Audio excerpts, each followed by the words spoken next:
चारों दादा देव श्री के पावन श्री चरणों में हमारी भावभरी वंदना। परम पूज्य गणनायक श्री सुख सागर जी महाराज साहेब के पावन श्री चरणों में हमारी भावभरी वंदना। परम पूज्य आचार्य सम्राट श्रीमद जी कांति सागर सुधीश्वर जी महाराज साहेब के पावन श्री चरणों में हमारी भावभरी वंदना। भावसागर से डूबती मैया को सहारा देने वाले मेरे श्रद्धा के केंद्र परम पूज्य गुरुदेव गच्छाधिपति आचार्य भगवान श्रीमद जी मणिप्रभ सुधीश्वर जी महाराज साहेब के पावन श्री चरणों में हमारी भावभरी वंदना।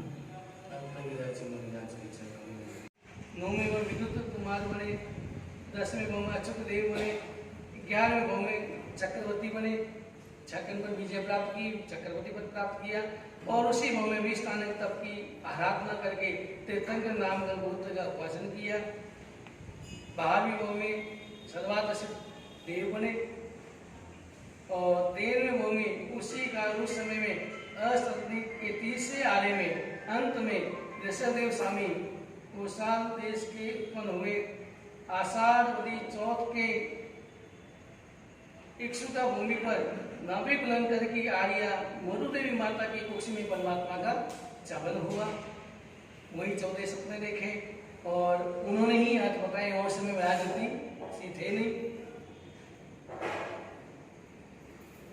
इक्षा की भूमि पर जहाँ युगलिक वहाँ अंत होते हैं, वहाँ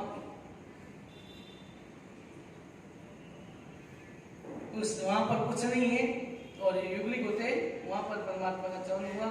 और चैतवती अष्टमी के दिन परमात्मा आषाढ़ नक्षत्र में मधुदेवी माता की कुक्ष में परमात्मा का से जन्म हुआ। युवा अवस्था में राजाभिषेक हुए और इंद्र महाराज ने नगरी की स्थापना की। शादी भी इंद्र महाराज ने कराई, वहाँ कोई पुरोहित या पंडित है नहीं, इंद्र महाराज पंडित बन के शादी कराते। शादी सुनंदा सुमंगला के साथ परमात्मा का विवाह होता है। और युवा अवस्था में उन्होंने, वहाँ उस समय कुछ थे नहीं, सब भूखे मरते थे, भूख मरते थे, सब इसी प्रकार आहार करते थे। परमात्मा ने घट कर्म, लोक कर्म, चित्त कर्म, सुथार कर्म, नापित कर्म, प्रजापति कर्म, इस प्रकार उन्होंने परमात्मा ने सब शिक्षाएं दी। अग्नि प्रकट की और अग्नि में पका के अनाज खेती करना सिखाया और अनाज को खेती में पका करके खाने को कहा। तो कई आगे ऐसे डाल देते थे, अग्नि में सब जल जाता और वापस आते अग्नि खा गया मेरा। फिर परमात्मा ने घट कर्म, कुंभ कर्म, ये सब 5 शिक्षा बनाई, घड़े सब उनकी उत्पत्ति की और फिर सब बना करके उसमें पका करके खाने। धीरे धीरे इंद्र महाराज ने नगरी की स्थापना की, विनीता नगरी की, और परमात्मा का राज्याभिषेक किया।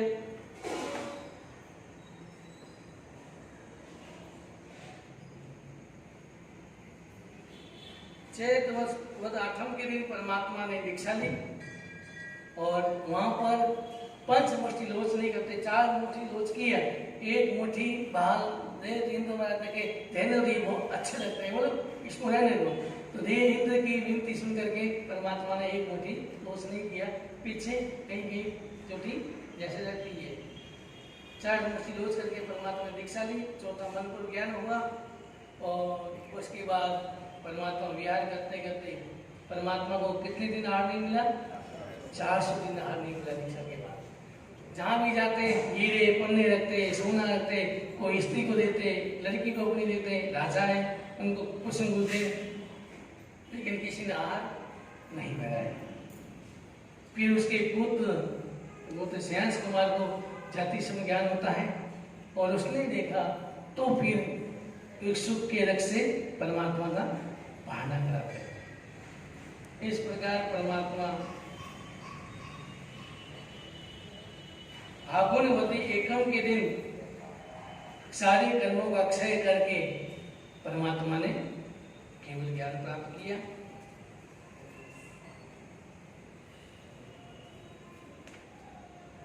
और माघवती तेरस के दिन अष्टापद अभी तो लुप्त हो गया, तो वहां पर परमात्मा का निर्वाण हुआ। इस प्रकार हमने वासनाथ, आदिनाथ, नेमिनाथ का जीवन चरित्र सुना। अब हमको सुनना है पटावली।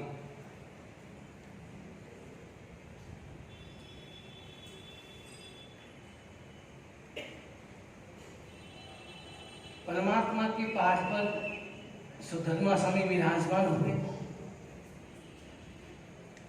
और एक बार सुधर्मा स्वामी की देशना चल रही थी और जम्बू कुमार देशना सुनने पहुंचा और सुधर्मा स्वामी की एक देशना सुनी। जो जम्बू कुमार सुकोमल सुख सुविधा में डूबा हुआ, पानी मांगे दूर हाजिर हो, इतनी सुख सुविधा, एक सेठ का लड़का था, खूब सारे सुख सुविधा के साधन थे, वो सुख में डूबा हुआ था। लेकिन एक बार सुधर्मा स्वामी की देशना सुनने पहुंच गया। क्या हुआ? सुधर्मा स्वामी की देशना सुनने पहुंचे और वैरागी उत्पन्न हो गया। घर पर आता है और माँ को कहता है, माँ मुझे दीक्षा की आज्ञा।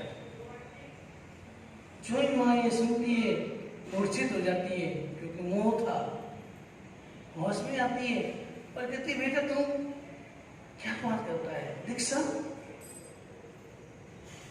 तुम मेरे एक ही तो कलेजे का टुकड़ा है। एक छे मारो लाडलो जी छकले जेरी गोर जाया मतले सैया। ये सजाई आप कभी सुनी हो तो, ये सजाई है 27 का करो। जम्बू कुमार और उनकी माता का प्रश्न उत्तर जवाब है।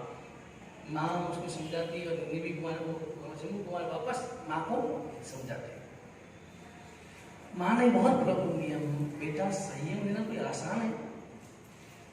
6 खांडेरी धार संयम लेना यानी तलवार की धार पर चलना। इस दोनों में भी आता अंग्रेजी ने तो तलवार की धार पर चलना, ये संयम की परिभाषा बताई। ये संयम में सडन नहीं है, लेकिन लोग कहते हैं संयम लेना आज मजा ही मजा, क्या तकलीफ है। खाओने लाडू मिले भागी माथेरी खाज और लोग कहे महाराज। ऐसी कहावत है कि खाने के लड्डू मिलते हैं और लोग सो जाती है, खाज भी बाल की मिट जाती है और लोग भी हाथ जोड़ते महाराज कहते हैं। लेकिन संयम सरल नहीं है। अभय कुमार जब लोगों के सामने सुना मुंह से कि गरीब ने दीक्षा ले ली, गरीब ने दीक्षा ले ली, खाने को नहीं था इसे दीक्षा ले ली। अभय कुमार लोगों को वोट देने के लिए 5000 सोने की मोहर लेके पहुंच गया चौराहे पर कि 5 लाख, ये 1 लाख सोने मुद्रा उसे दूंगा जो प्रतिज्ञा करे कि मैं जीवन भर में कभी झूठ नहीं बोलूंगा।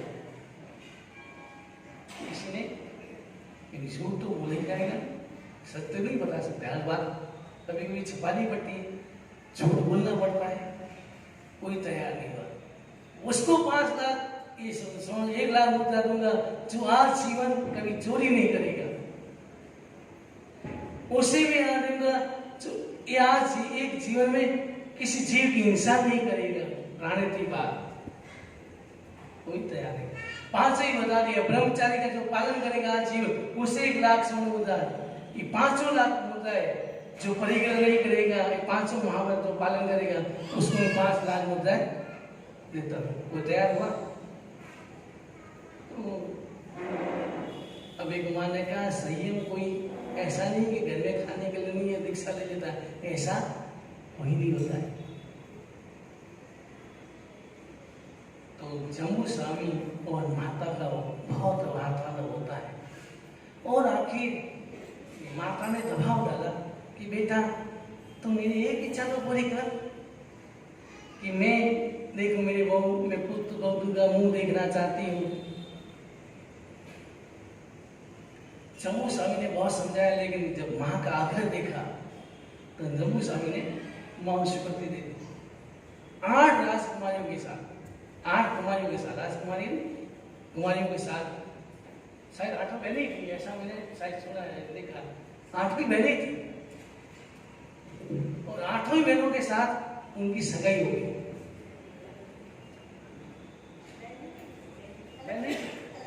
अलग ऐसा नाटक में मैंने कहा, नाटक ऐसे बताया 8 कुमारियों के साथ उनकी सगाई हुई। और जब वैराग्य उत्पन्न हुआ तो जम्मू स्वामी ने, माता पिता ने सोचा कि मैं पहले से बता दूं कि इसको वैराग्य हो गया है, भले वो शादी कर मिलेगा, वो रहने वाला नहीं, पहले से मैं बोल देता ताकि उसको धोखे में नहीं रहे। लेकिन वो लड़कियां भी संस्कारी थी, उन्होंने कहा नहीं, मैंने एक बार जो बात होगी पक्की होगी, जम्मू स्वामी हम उसी के साथ शादी करेंगे, जो जिस रास्ते को जाएंगे हम भी उस रास्ते पे चले जाएंगे, छोड़ेंगे नहीं। और जम्मू स्वामी की 8 रानियों की कुमारियों के साथ शादी हुई पहली रात में, उसको अपनी भाषा में सुहाग रात कहते। उसी रात्रि में जम्मू स्वामी ने पत्नियों को बोध देना प्रारंभ किया, एक पत्नी को समझाने लगा, बोध देने लगा, ऐसी बात उदाहरण देने लगे जिससे उनके भीतर में भी वैराग्य उत्पन्न हो जाए, और ऐसी बोध देने लगे। और इधर प्रभु स्वामी चोर सोचा कि जम्मू स्वामी की शादी हुई है और बारात में दहेज में खूब सारा दहेजा मिला, तो चोरी करने के लिए वहीं पहुंचे। उसके बाद थोड़ी बहुत साधना भी थी प्रभु स्वामी चोर के पास, वो पहुंच गया। और इधर जम्मू स्वामी अपनी पत्नी के साथ वार्तालाप करे, उपदेश दे रहे थे। चोरों ने सोचा, चोरे आगे बढ़े उसके साथी, तो पांव वहीं चिपक गए, आगे नहीं बढ़ पाए, वहीं खड़े रह गए। और प्रभु स्वामी वहीं खड़े, और जम्मू स्वामी का और उनकी पत्नियों को वार्तालाप सुना, जम्मू स्वामी का वार्तालाप सुना, और सुनते सुनते प्रभु स्वामी के मन बदल गया। उसके बाद वो 8 कुमारियां भी संयम लेने के लिए तैयार हो गई। सुबह हुई, जब वो चोरों को देखा, ये चोर खड़े, तो चोरों ने माफी मांगी। तो जम्मू स्वामी नौकार मंत्र जब स्मरण किया, नौकार मंत्र बोला, वो सारे चोर मुक्त बन गए। और प्रभु स्वामी चरणों में गिर गया कि मैं भी आपके साथ, हम भी दीक्षा लेंगे। बहुत हो गया। इस प्रकार जम्मू स्वामी के फिर माता पिता ने सोचा मैं भी पीछे रह के क्या करेंगे, हम भी, तो वो भी तैयार हो गए, सास से भी तैयार हो गया। इस प्रकार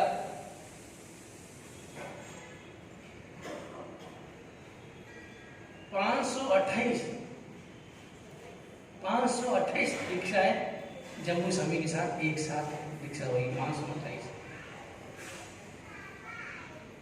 फिर जम्मू स्वामी के बाद, जम्मू स्वामी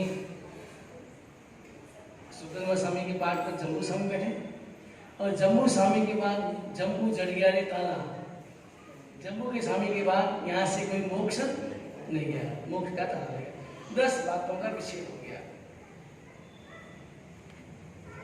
उसके पाठ पर बैठे प्रभु स्वामी, जम्मू स्वामी के पाठ पर प्रभु स्वामी बैठे। उस प्रकार धीरे धीरे स्वयं प्रभु सूरी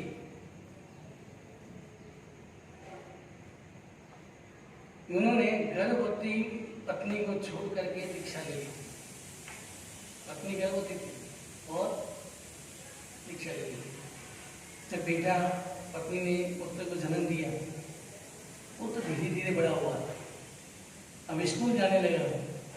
सबके माता पिता छोड़ने आते थे, लेकिन उसके पिता नहीं थे। तो सब बच्चे उसको चिढ़ाते थे, तेरे पिता कहाँ है, तेरे पिता, तू किसका बेटा है, तू किसका बेटा है। रोज सुनता सुनता एक दिन तो ज्यादा ही हो गया, जब सारे लड़के एक साथ पीछे बढ़ गए, तुम तेरे पिता था ही नहीं, तो बिन पिता के औलाद हो, इस तरह की गाली देने लगे। और उसका नाम था मनक। मनक के मन में बात छुप गई और घर पर आया रोता हुआ, माँ मेरे पिताजी कहाँ है, मुझे बताओ।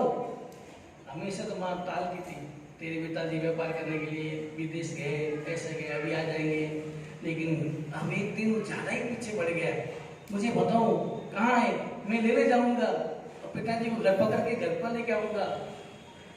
माँ ने ज्यादा ही हुआ तो माँ ने कहा, तेरे पिता तो साधु बन गए, स्वयं प्रभु नाम ये साधु बन गए। माने साधु बन गए, कैसे बन गए, अभी मैं जाता हूँ, ढूंढ के उसको घर पर लेके आता हूँ। मनक निकल गया घर से, गांव गांव घूम रहा है, स्वयं प्रभु सूर्य को ढूंढने के लिए गांव गांव ढूंढता ढूंढता, जहाँ जाता पूछता, इस नाम ने साधु को देखा। गांव गांव घूमते घूमते स्वयं प्रभु सूर्य के पास पहुंच गया और पूछा, स्वयं प्रभु सूर्य,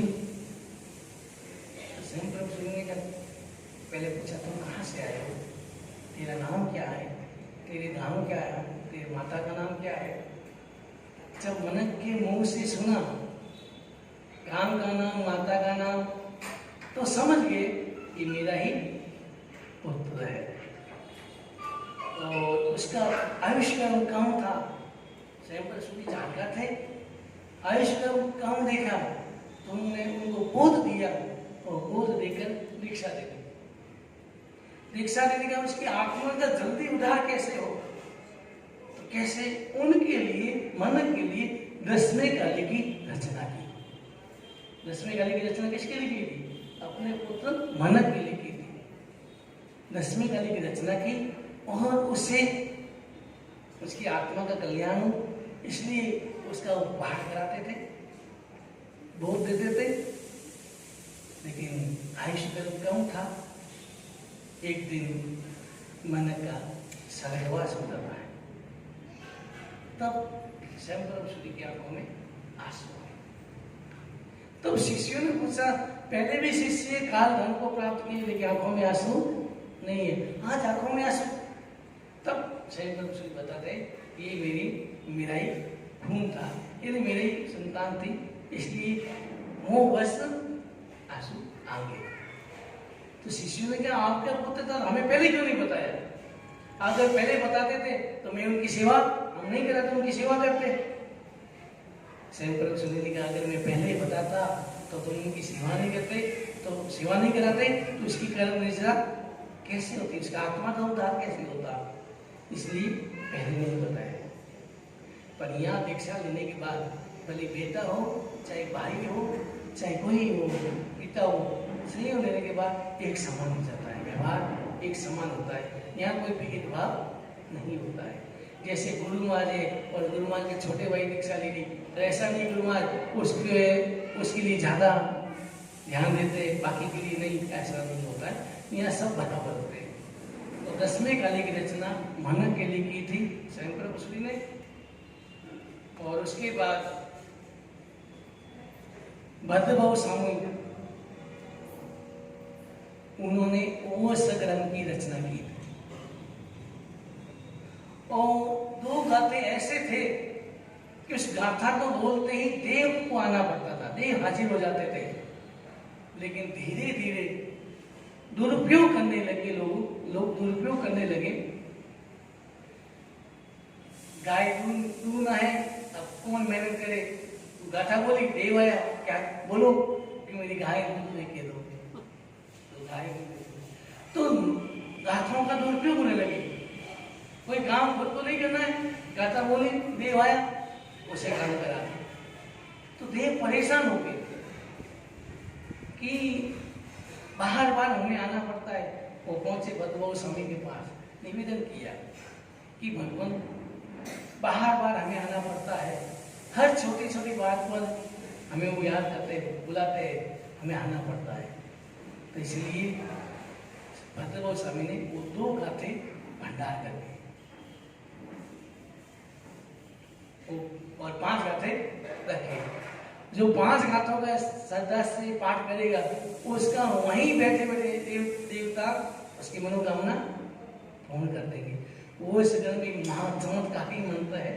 अगर श्रद्धा से अगर उसका पाठ करे, हमारे सुलक्षणा सिद्धि तो उस ग्रंथ से रेकी कर लेते हैं, वहाँ बैठे बैठे रेकी करेंगे और आपकी बीमारी ठीक हो जाती है। ऐसा उनकी साधना है सुलक्षणा सिद्धि, रेकी करते बैठे बैठे। अभी कितने वो कोरोना हुआ और फोन से वो रेकी करते थे, मंत्र बोलते थे और कई जगह ठीक भी हुई। ये तो श्रद्धा है, श्रद्धा होनी चाहिए। श्रद्धा से आनंदगंज जी ने एक पर्ची लिखी, रानी ने कहा भाई राजा मुझे बात नहीं कर रहा है। आनंदगंज जी मोहन में थे, लिखा राजा रानी ना बोले तो आनंदगंज को क्या लेने देना, लिख के दे दी पर्ची। उसने ताबीज मंत्र समझ के ताबीज मान दिया, श्रद्धा थी और चमत्कार हुआ। वो राजा एकदम ज्यादा मोहित हो गया। रानू से रानी विजयसवाई ये तो तंत्र मंत्र करती है, ताबीज बोला, चिट्ठी पढ़ी, चिट्ठी में लिखा राजा रानी ना बोले आनंदगंज को क्या लेने देना।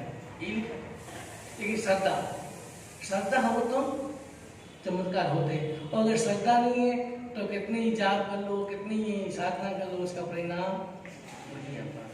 तो श्रद्धा से करे।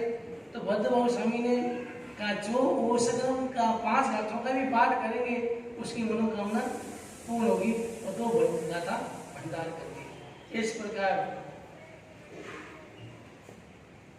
अब स्थूल पत्रकार उदाहरण आते हैं। नंद राजा होता है और शेख नाम का मंत्री होता है। लेकिन एक राजसभा में एक कोई पंडित या संत वो आता है और श्लोक सुनाता है, और राजा इतना खुश हो जाता है कि उसे स्वर्ण उठा देते ही रहता है। रोज आता है, श्लोक सुनाता है और राजा उठा देता है। तो मंत्री ने सोचा कि अगर ऐसे ही चलता रहा तो भंडार खाली हो जाएगा। तो मंत्री की पुत्रियां थी 5, एक को 1 बार सुनने पर याद हो जाता, दूसरी को 2 बार सुनने पर याद हो जाता, तीसरी को 3 बार, चौथी को 4 बार, 5वीं को 5 बार सुनते याद हो जाता। जो ही श्लोक बोला उसने 5 अपनी पुत्रियों को राजसभा में लेके वो पंडित आया, श्लोक सुनाया। राजा जो ही नाम की घोषणा की। मंत्री ने कहा राजन ये श्लोक हमारी बेटी को आता है, और पहली लड़की को 1 बार सुन याद हो गया, उसने बोला। दूसरी लड़की को दूसरी बार सुन वो याद हो, उसने बोला। तीसरी लड़की ने बोला, चौथी लड़की ने बोला, 5वीं लड़की, 5 ने वो श्लोक बोल दिया। पंडित का अपमान हुआ, उसने वो जितना मेरा अपमान किया, आक्रोश भी आया और उसको वो तो चला गया। बाद में उसने नया चमत्कार किया। नदी की किनारे हंडी डाल देता था, हंडी में मुद्रा डालता और कहते लोगों के सामने जाओ मैं मंत्र के हंडी मिलेगी, हंडी में मुद्रा मिलेगी। और एक बार उसको मालूम पड़ा मंत्री को, मंत्री ने उस हंडी को हटा दी और उस हंडी पलट दी। जो ये देखा उसने अपमान समझा, अब उसने बदले की भावना जगी, मंत्री से बदला लेना था। तो उसने बच्चों के कान में डाल दिया कि ये सैनिक मंत्री राजा का शत्रु है और ये राजा को समाप्त करने के लिए शस्त्र बना रहा है, शस्त्रों का भंडार बना रहा है। इस प्रकार बच्चों के कानों में बात, बच्चे गली गली बोलते बोलते बाहर घूमते घूमते राजा तक पहुंच गए। और संयोग से क्या वो मंत्री राजकुमार की शादी होने वाली थी, तो उसने सोचा मैं राजकुमार को अच्छे अच्छे शस्त्र बना करके भेंट दूंगा। बना रहा था राजकुमार, और संयोग से बात राजा के कान में पड़ी। राजा ने तलाशी कराई, वो वास्तव में शस्त्र बना रहा था, लेकिन इसलिए बना रहा था राजकुमार। लेकिन बात पक्की हो गई तो अब राजा क्रोधित हो जाता है, राजा कान के कच्चे होते हैं, तो अब वो सजा होने वाली है। मंत्री को मालूम पड़ा कि गलत फहमी होगी, राजा को गलत फहमी और ये मृत्युदंड है। तो उसने अपने पुत्र को कहा कि तुम आना राज्यसभा में और राज्यसभा में ही मेरा सिलेक्शन कर देना। राजा के वो अच्छा तुम अपने यहाँ से देना ताकि भाग ना कर जाए। और वैसे ही हुआ, उसका पुत्र स्थूलभद्र का भाई हो गया राज्यसभा में और कहा कि जो राजा के विरुद्ध षड्यंत्र रचता है उसको जीने का अधिकार नहीं, ऐसा करके पिता की हत्या कर देता। अब राजा जब ये मालूम पड़ा कि पुत्र ने तो उसको मंत्री बना दिया, मंत्री पद के लिए कहा। तो उसने कहा नहीं, मैं नहीं लूंगा, मेरा बड़ा भाई है उसको बनाना है। तो बड़ा भाई कहाँ है? उषा वेश्या के। जब स्थूलभद्र ने ये बात सुनी, कानों में पड़ी कि पिता की हत्या होगी, इस तरह के षड्यंत्र हुआ, ये बात हुई, तो उनको वैराग्य उत्पन्न हुआ और वापस साधु बन गए। साधु बन गए और साधु बनने के बाद 14 वर्ष तक कोसा वेश्या के वहां रहे, उस स्थान पर रहे और साधु बनने के बाद भी चौमासा वहीं किया।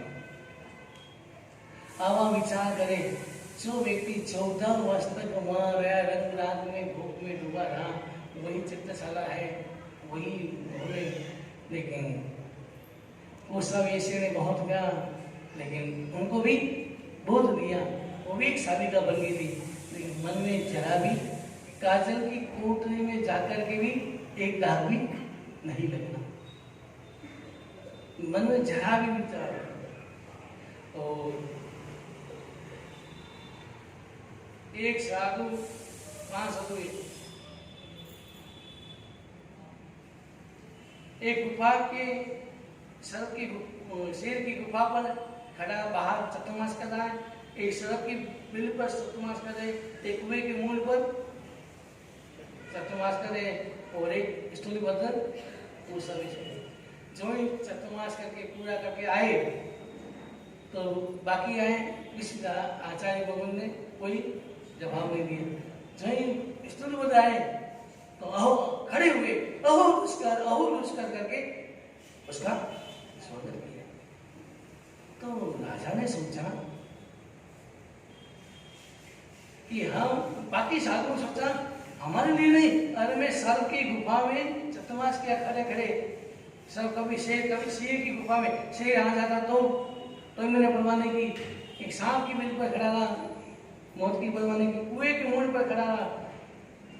हमारा आचार्य उन्होंने कुछ नहीं, ये तो महल, राजमहल में महल की तरह था, वहां पर चतुर्मास किया, कौन सी बड़ी बात है। एक मुनि के मन में आ गया, मैं भी कर सकता हूँ। वहां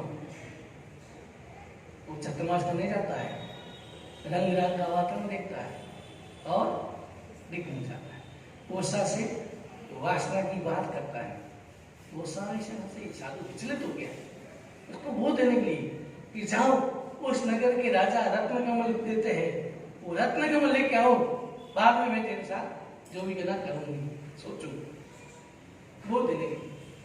और वो संयम छोड़ के वो गांव भटकता कष्टता राजा के पास पहुंचा, रत्न कमल लिया और रत्न कमल कोसा को ला के दिया। कोसा ने उसी के सामने टुकड़े टुकड़े करके पहन दिए। तब साधुओं से सोचा, अरे मैंने इतनी मेहनत करके लाया और ये हो गया। तब कोसा ने उसको बोध दिया, वो साधु जागरूक बना। तब वो साधु को लगा कि नहीं, गुरु भगवान सही कह रहे थे, और उसका गुरु भगवान सही था। इस प्रकार स्थूलभद्र 14 पूर्व का ज्ञान प्राप्त किया, पूर्व का ज्ञान प्राप्त करे थे। और एक बार बहन गई, गुरु भगवान ने पूछा कहाँ है, तो उस गुफा में बैठा है, और बहन को आते देखा, वो थोड़ा उसके मजाक करने का डराने के भाव आए और वो सिंह बन गए। साधना थी, 14 पूर्व के ज्ञान साधना थी, सिंह बने। और जब बहन ने कहा तो साधु निवास सिंह है, गुरु भगवान ने सोचा कि विद्या का दुरुपयोग करने लगा। साधु विद्या का दुरुपयोग नहीं करता, कोई चमत्कार कोई ऐसा काम नहीं कर सकता। फिर आचार्य भगवान ने उसको आज नहीं बताया, ज्ञान नहीं दिया कि नहीं ये दुरुपयोग करता है, उसको ज्ञान, तो उनको बाकी का ज्ञान नहीं दिया। 10 पूर्व तक ज्ञान दिया था, लेकिन पीछे 4 पूर्व ज्ञान नहीं दिया। उसके बाद आए सृष्टिश्वरी साधु गोची जाते, भिखारी भी खड़ा रहता। भिखारी ने सोचा ये श्री बाबा बाबा जैसे ये भिखारी है, मैं भी भिखारी हूँ, इनको तो लोग अंदर ले जाते, पधारो पधारो बहराते, गुरु गुरु मना करते तो भी बहराते, और मैं भीख मांगने जाता हूँ तो मुझे धुटकारते हैं, भगाते हैं। कारण क्या? एक दिन वो भी साधु के पीछे पीछे चल गए और कहा गुरु गोविंद के पास पहुंचा कि मुझे याद नहीं, मुझे दीक्षा लेंगे, उसमें मैं भी ऐसा बन जाऊँ। गुरु गोविंद ज्ञानी थे, वो उसका भविष्य देखा और भिखारी को दीक्षा दी। कैसे साधक होंगे? अगर वर्तमान में कोई हम ऐसे भिखारी को दीक्षा दे दे तो आप क्या कहेंगे कि महाराज जी को चेले की भूख थी, एक भिखारी को भी दीक्षा दे दी, तो हम जवाब आता, प्रतिशोध भावना होती। लेकिन आप उस समय के साधकों को देखें, आचार्य गोविंद ने दीक्षा दी, कोई साधक ने कुछ भी नहीं बोला, आज्ञा पति स्वीकार किया, उसको साधु गुरु माना स्वीकार किया। एक बात मेरी सोचता हूं कि अध्ययन कोई दीक्षा लेता है तो उसे हम गुरु मान लेते हैं, मानते कि नहीं मानते? दीक्षा लेने के बाद आप गुरु मानते हैं, वंदन करते हैं, गुरु मानते हैं, तो उसके भाई को गुरु भाई क्यों नहीं मानते? वो दीक्षा ले लेता है तो उसके परिवार को क्या आप अपनाते? गुरु भाई मानते? वही अपना भाई है, मानते? कभी कभी मेरे मन में आता है, दीक्षा लेते उसको तो अपन गुरु मान लेते हैं और बाकी को अपना नहीं मानते, उसके परिवार को ही अपना नहीं मानते। भिखारी को दीक्षा दी, अब भूखा था, गुरु गोविंद ज्ञानी थे, इसलिए कह दिया जो इसको चाहिए वो गोची मिला के इनको दे दो। और उसको जो भूख लगी थी वो भी मंगा ली, मिठाई भी मंगा ली, दही भी मंगा लिया, दूध भी मंगा लिया, वो भी मंगा लिया, वो भी मंगा लिया, सब चीजें मंगा ली। गुरु गोविंद का आदेश था ये है, और वार किया। अब जो हाथ में सुखी रहती है, गरिष्ठ आहार किया नहीं कभी, और एकाएक गरिष्ठ आहार करे तो पेट शिकार नहीं करता है। इसलिए अपनी यहाँ जैसे कभी पीलिया होता है, पीली यानी लेवल पे सूजन आती है, तो डॉक्टर कहते हैं घी नहीं खाना, चिकनाहट नहीं खानी, लुका सुखा खाना। क्यों? क्योंकि वो गरिष्ठ खाएगी, वो शिकार नहीं करेगा, पाचन क्रिया सक्रिय नहीं रहेगी, वो पचा नहीं पाएगी, तो बीमार हो जाओगी और बीमारी बढ़ेगी। इसलिए पति में लगाते हैं। मैं तपस्या की, तपस्या करना आसान है। मैं अपनी कमजोरी बताता हूँ, मैं भी एकदम पतला था, ये थे जैसे दीक्षा इसे भी मैं पतला था, दीक्षा ली था इसे भी पतला था। लेकिन मैं छोटी उम्र में मैंने आज से 28 साल पहले साचू में मास्कन किया, पहला मास्कन। तो मास्कन किया, मास्कन तो आराम से हो गया, लेकिन पार ना हुआ। पारने के बाद भूख लगती थी, एक बार पाचन क्रिया धीरे धीरे सक्रिय होती। पहले थोड़े दिन तो हमको हुई पानी पीना है, खिचड़ी खाना है, कैसे खाना है, खाना पड़ता है। एक गरिष्ठ आहार, रोटी नहीं खाती। तपस्या करना आसान है, पीछे का पालन करना थोड़ा ध्यान रखना पड़ता है। लेकिन हम बच्चे थे, छोटी उम्र थी, भूख लगती, और हमारे छोटे साथी भी बहुत थे, बच्चे मुंह लगे हुए थे, उसमें पति भी साथ था, पति भी छोटा था, और ये सब छोटे थे। और उससे मैं नमकीन मंगाता रहा, मुझे बीकानेर से बातें थी, मंगाता गया और खाता गया। गुरु माँ से छिपाता, गुरु माँ के सामने भूख लगती, उसे मंगा के छिपके खा लेता। वो नमकीन खाता खाता, ये नमकीन का परिणाम मेरा ये पेट बाहर आया। मैं पहले पतला ही था, फिर मैंने सोचा इसको अंदर डालने के लिए दूसरा मास्क जेब में किया, चला अंदर चला जाएगा। लेकिन एक बार बाहर आने के बाद कितना ही करो। फिर तो मैंने तपस्या 12-18 दिन की, वैसे तो किया सब कुछ, तपस्या जितनी भी मैंने की गुरु महाराज की कृपा से, गुरु महाराज के आदेश से मैं करता रहा। लेकिन एक बार जब पेट बाहर आ जाता है तो अंदर जाना बड़ा मुश्किल होता है। अब किसी के जाता है तो अगर थोड़ा ज़्यादा ही प्रयत्न करे, कोई ऐसा योगा करे और सबको ध्यान रखे। लेकिन साधु जीवन में होता नहीं, साधु जीवन जो मिलता है वो ले लेते हैं और ऐसे चलता है। लेकिन कहने का मतलब पेट है ना, तो मांस खाने के बाद पाचन क्रिया कमजोर होती है, एकाएक नहीं होती, नलियाँ अगर आप उसी समय एकाएक गहरी सांस कर ले तो पेट स्वीकार नहीं करता।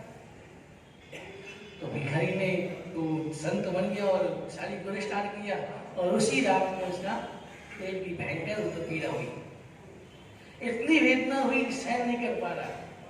अब सारे लोग जो पहले उसी को धुड़काते थे वही लोग उसकी सेवा में लगे हुए हैं। कोई पांव दबा रहा है, कोई पेट की मालिश कर रहा है, कोई क्या कर रहा है, सेवा कर रहा है। अब उस भिखारी की मुनि उसने विचार किया, देखो लोग वही है, मैं भी वही हूँ, लेकिन यही लोग मुझे धुड़काते थे और आज मेरी सेवा किस लिए करे? संयम की। और संयम जीवन की अनुमोदना की, खूब अनुमोदना की, पंचमहाभूतों की अनुमोदना की, संयम की अनुमोदना की और उसी रात में उसका स्वर्गवास हुआ। और स्वर्गवास होकर जीव कहाँ पहुंचा? संपत्ति महाराजा में। आचार्य भगवान का वही भविष्य भव है और उसका दूसरा भव संपत्ति राजा बना। और वो आए और मुनिराज जा रहे थे, उसको देखा और देखा, देखते देखते देखते देखते इसको जाति समझ गया क्या है, ये तो मेरे गुरु है, इन्हीं के कारण तो आज मैं भिखारी से राजा बना। और वो गुरु के पास जाते ही चरण बताए कि आपके कारण मुझे राज मिला, आप राज्य संभालो। गुरु गोविंद जी साधु को भी राज्य नहीं करते, फिर बोल दिया और संपत्ति राजा ने कितने ही रोज मंदिर की एक नई नींव और बनती थी, कितनी प्रतिमाएं बने, कितनी जैन मंदिर बनाए, कितनी शासन के काम किए। आज की संपत्ति राजा की भारी प्रतिमा मिलती है, पूछते हैं पर तो इतने एक दिन का संयम पाला, एक दिन की संयम की अनुमोदना की और भिखारी से संपत्ति राजा बन गए। तो हमें देखना विचार करना कि संयम की कितनी महिमा है। एक दिन का संयम कहाँ के कहाँ पहुंचा दिया, एक दिन की संयम की अनुमोदना भिखारी से राजा बना। आर्य महागिरी ने द्वारा जिन कल्प प्रारंभ करना प्रयत्न करना लेकिन चला नहीं। फिर कलिकाचार्य हुए, चतमा चल जाता और पर्युषण आए, समश्री की आराधना पहले भाद्वासुदी पाचन होती थी। तो राजा के पास पहुंचे, राजा को मालूम पड़ा कि भाद्वासुदी पाचन को समश्री को हम मनाएंगे। तो वो गुरु भगवत के पास गया, कालिकाचार्य के पास और निवेदन किया कि भगवान पाचन को तो हमारे यहाँ परंपरा से उत्सव होता है, सब समुद्र के किनारे जाते हैं, मेला लगता है, खाते पीते हैं, उत्सव मनाते हैं। तो अगर आप पांचों को समझ करेंगे तो ना तो प्रजा आराधना कर पाएगी, ना मैं आराधना कर पाऊंगा, ना प्रजा जुड़ पाएगी, ना मैं जुड़ पाऊंगा। तो इसलिए आप छठ को कर दी। आचार्य लोगों ने सोचा कि मैं अगर पांचों को कर ली तो कोई आएगा नहीं, आराधना का जुड़ नहीं पाएगा और संपूर्ण प्रजा जुड़ नहीं पाएगी, तो फिर आराधना कैसे होगी। तो कालिका ने सोचा कि शास्त्र में लिखा है 50 दिन का उल्लंघन नहीं करना चाहिए, लेकिन 50 दिन के अंदर न तो कभी भी कर सकते हैं, ये कल्पसूत्र में लिखा है। तो छठ को नहीं कर सकते, तो आचार्य भगवान ने राजा को जोड़ने के लिए, प्रजा को जोड़ने के लिए संवत्सरी चौथ को करी, पांचों की जगह चौथ होगी। तो कालिकाचार्य ने आचार्य भगवान को जोड़ने के लिए उस देश काल स्थिति देख के चौथ को की। लेकिन वर्तमान में भी हम कतपागज, खतरगज काफी समय चौथ की स्तुति कर समस्या करते हैं। अचल गज खानेवासी तेरापंथी उन्होंने कहा नहीं, मूल तो पांचों को, हम तो पांचों को ही करेंगे, तो पांचों को करते हैं और अपन चौथ को करते हैं। लेकिन पांचों की चौथ कालिकाचार्य ने की थी कारणवश, और एक भगवान के 913 वर्ष के बाद ये चौथ की हुई। उसके बाद एक कालिकाचार्य ने, जो मैंने रक्षाबंधन के लिए बताया था, एक कालिकाचार्य हुए जो बहन की, सरस्वती बहन की रक्षा के लिए ओगा छोड़ के युद्ध किया और बहन की सुरक्षा की। एक ऐसे भी कालिकाचार्य हुए। उसके बाद भगवान के 980 वर्षों के बाद जब दुष्काल पड़ा तो लोगों की स्मृतियां कमजोर होने लगी। देवोदी गणित समाज श्रवण ने एक बार कोई औषधि के लिए सूर मंगाई थी, तो वो गई सोचा अभी मैं कहा मेरे को बाद में ले लूंगा, तो भूल गए और कहाँ के पल्ले के समय नीचे गिरा तो पता चला कि अभी स्मृति कमजोर हो रही है। तो पहले लिखने की बड़ा थी नहीं, एक दूसरे को सुनाते याद हो जाता, आगे से आगे सुनाते रहते और याद हो जाता था। तो सोचा कि स्मृति कमजोर होने लगी, अगर हमने ग्रंथ लिखना प्रारंभ नहीं किए तो आने वाले समय में परमात्मा की वाणी नहीं बचेगी, लोगों के पास कैसे पहुंचेगी, बबीजों का उद्धार कैसे होगा। तब देवदी गणित समाज ने साधु को इकट्ठा किया और लिखने की परंपरा जितना याद था, जितना भगवान ने कहा उतना सुन नहीं सके, जितना सुना याद नहीं रह सके, जितना याद रखा उतना लिख नहीं सके। तो भी 84 आगम लिखे, कितने लिखे वर्तमान में कितने हैं? 45 लिखे, 84 थे, लेकिन लुप्त हो गए, खत्म हो गए, अभी 45 आगम रहे हैं। उन्होंने लिखने की परंपरा चालू की और आगम लिखे। पहली वाचना मथुरा में थी और दूसरा बल्लवीपुर में लिखे, वो शास्त्र लिखे। और इस प्रकार देवदीगण ने हमारे पास आज उन्होंने अगर लिखने की परंपरा चालू नहीं की होती, ग्रंथ नहीं लिखे होते, तो हमारे पास परमात्मा की वाणी नहीं होती, हम क्या मन कहाँ भटकते। तो उसका भी हमारे बहुत बड़ा उपकार है। अब यहाँ आता है वज्र स्वामी। वज्र स्वामी का उदाहरण, वज्र स्वामी के पिता गर्भवती मां को छोड़ के दीक्षा ली और उसके बाद वज्र स्वामी का जन्म हुआ। वज्र स्वामी ने उसका वजन भारी था, इसलिए उसका नाम वज्र पड़ा, वज्र यानी भारी, वज्र स्वामी का नाम हुआ। लेकिन वो रोते बहुत थे, बहुत रोते थे। तो एक दिन गुरु महाराज गोची जा रहे थे, तो उन्होंने कहा, गुरु महाराज ने कहा जैसी भी भिक्षा मिले सच्ची सच्ची लेके आ जाना। तो संयोग से वो अपने घर में पहुंची गए, वो बच्चा रो रहा था, तो उसकी पत्नी ने गुस्से में कि आपको दीक्षा ले ली, ये परेशान करता है, रोता है, इसको भी ले जाओ।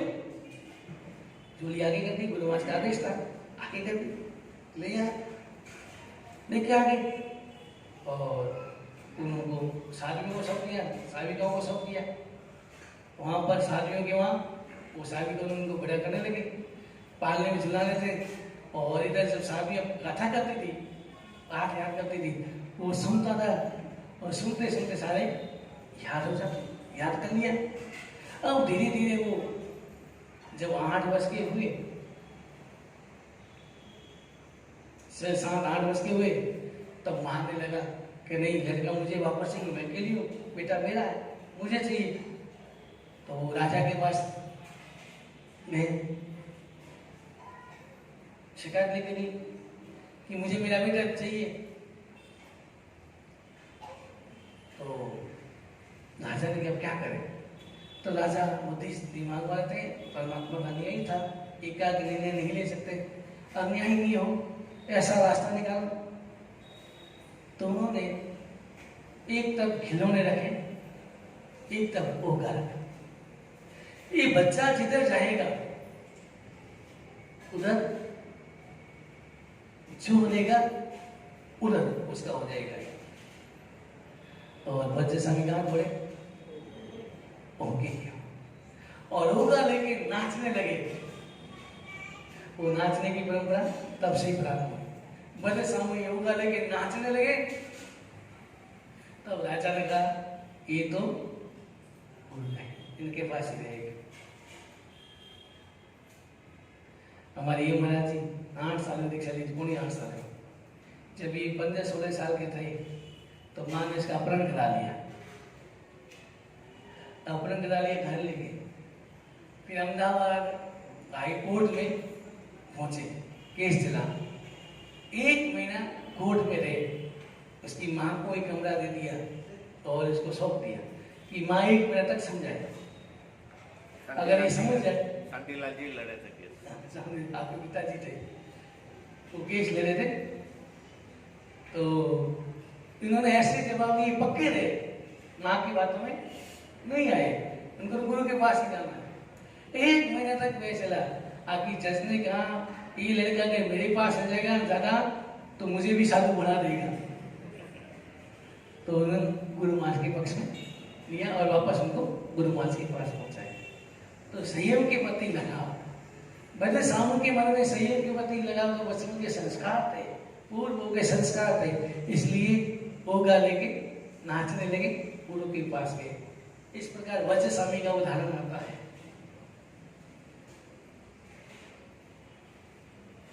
इसके बाद सिद्धसेन दिवाकर स्वामी, जिन्होंने नमो हर सिद्धाचार्य वाले सारे साधु को बनाया, और गुरु महाराज ने कहा नहीं, तुमने ये बना के उसको प्रभु ना किए, ऐसा नहीं बनाना था। उसको सजा निकाल दिया अपने से कि जब तक एक राजा को या दो राजा को प्रतिबोध देके नहीं जाओगे, उस शासन की प्रतिबोध होगे, तभी वापस उनको लेंगे वापस। और सिद्धेश्वर दिवाकर फकीर बाबा की तरह थे, और घूमते घूमते उज्जैन पहुंच गए, महाकाल मंदिर। आज भी महाकाल मंदिर है। तो महाकाल में शाम के समय में ऐसे ही सो गए और पांव शिवलिंग की तरफ हो गए। उससे उन्होंने कहा कि बाबा यह भगवान है, इसकी ओर पांव मत करो, उधर जाओ। सिद्धेश्वर दिवाकर फकीर बाबा सुने ही नहीं, वहीं सोते थे। बहुत मनाया, नहीं माने, तो राजा के पास गए कि राजन एक ऐसा बाबा है जो भगवान के पांव करके सो रहा है, मना करके उठता नहीं है, मानता नहीं है। तो राजा ने उसको कोड़े मारे। तो कोड़े मारते सिद्धेश्वर दिवाकर से क्यों वो चिल्लाती रानियां, अंतपुर में रानियां चिल्लाती। तो इस तरह के चमत्कार जो ही मारते चिल्लाती हो, तो राजा भागा बाबा सिद्धेश्वर दिवाकर के पास आए और कहा बाबा ये भगवान है, इनकी स्तुति करो। सिद्धेश्वर दिवाकर ने कहा कि तेरे भगवान मेरी स्तुति सहन नहीं कर पाएंगे, सुन नहीं पाएंगे, तो नहीं करो तो सही। और सिद्धेश्वर दिवाकर ने कल्याण मंदिर स्तुति की प्रार्थना की और उसे कल्याण मंदिर स्तोत्र बना। और स्तुति करते करते शिवलिंग फटा और उसमें पार्श्वनाथ भगवान प्रकट हुए। वही अवंती पार्श्वनाथ जो आज वर्तमान में उज्जैन में अवंती पार्श्वनाथ नाम से प्रसिद्ध है। वो शिवलिंग फटा, शिवलिंग से प्रकट होकर के बाहर प्रकट आए। और फिर राजा ने सोचा कि ये तो भगवान है, और राजा ने छोटा सा मंदिर बना करके उसमें विराजमान किया। आप उज्जैन में जाते हैं तो देखना एक छोटा सा मंदिर अभी वहां शिवलिंग स्थापित किया है, वो इसके लिए विराजमान बनाया था। तो बाद में शिवलिंग बन गया, लेकिन पूरा परिसर जैनों का है, लेकिन एक छोटा मंदिर बीच में शिवलिंग है, शिव जी का है। तकलीफ भी आ रही है वर्तमान में, लेकिन अपन कुछ कर नहीं सकते। वो दूसरे लोग हाथ नहीं लगाने देते। चिड़ू जाकर उसमें भी बहुत परेशानी आई। लोग आ गए थे, उनको फिर हमने समझाया कि हम ऐसा बना दे, इधर कर देंगे, अलग हो जाएगा। तब भी जाके वो कहने दिया। तो वही अवंती पार्श्वनाथ भगवान सिद्धेश्वर दिवाकर श्री ने कल्याण मंदिर की स्तोत्र की रचना करके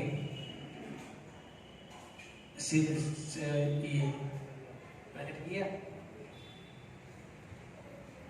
पहले जमाने में जो भी गुरु भगवंत होते थे, गुरु की आज्ञा समझ करके अपना भविष्य उज्जवल समझते।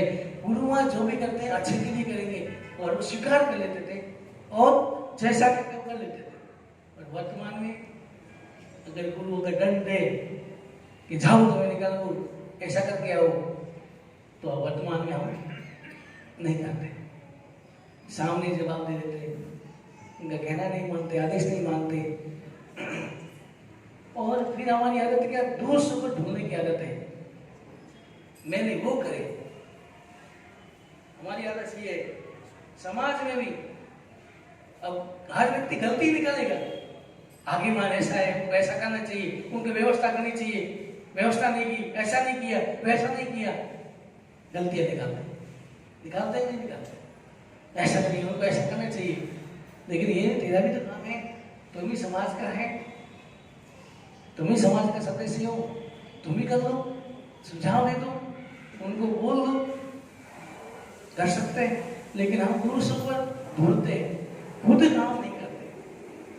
हमारी दशा ऐसी है कि जटाशंकर का शादी हुई।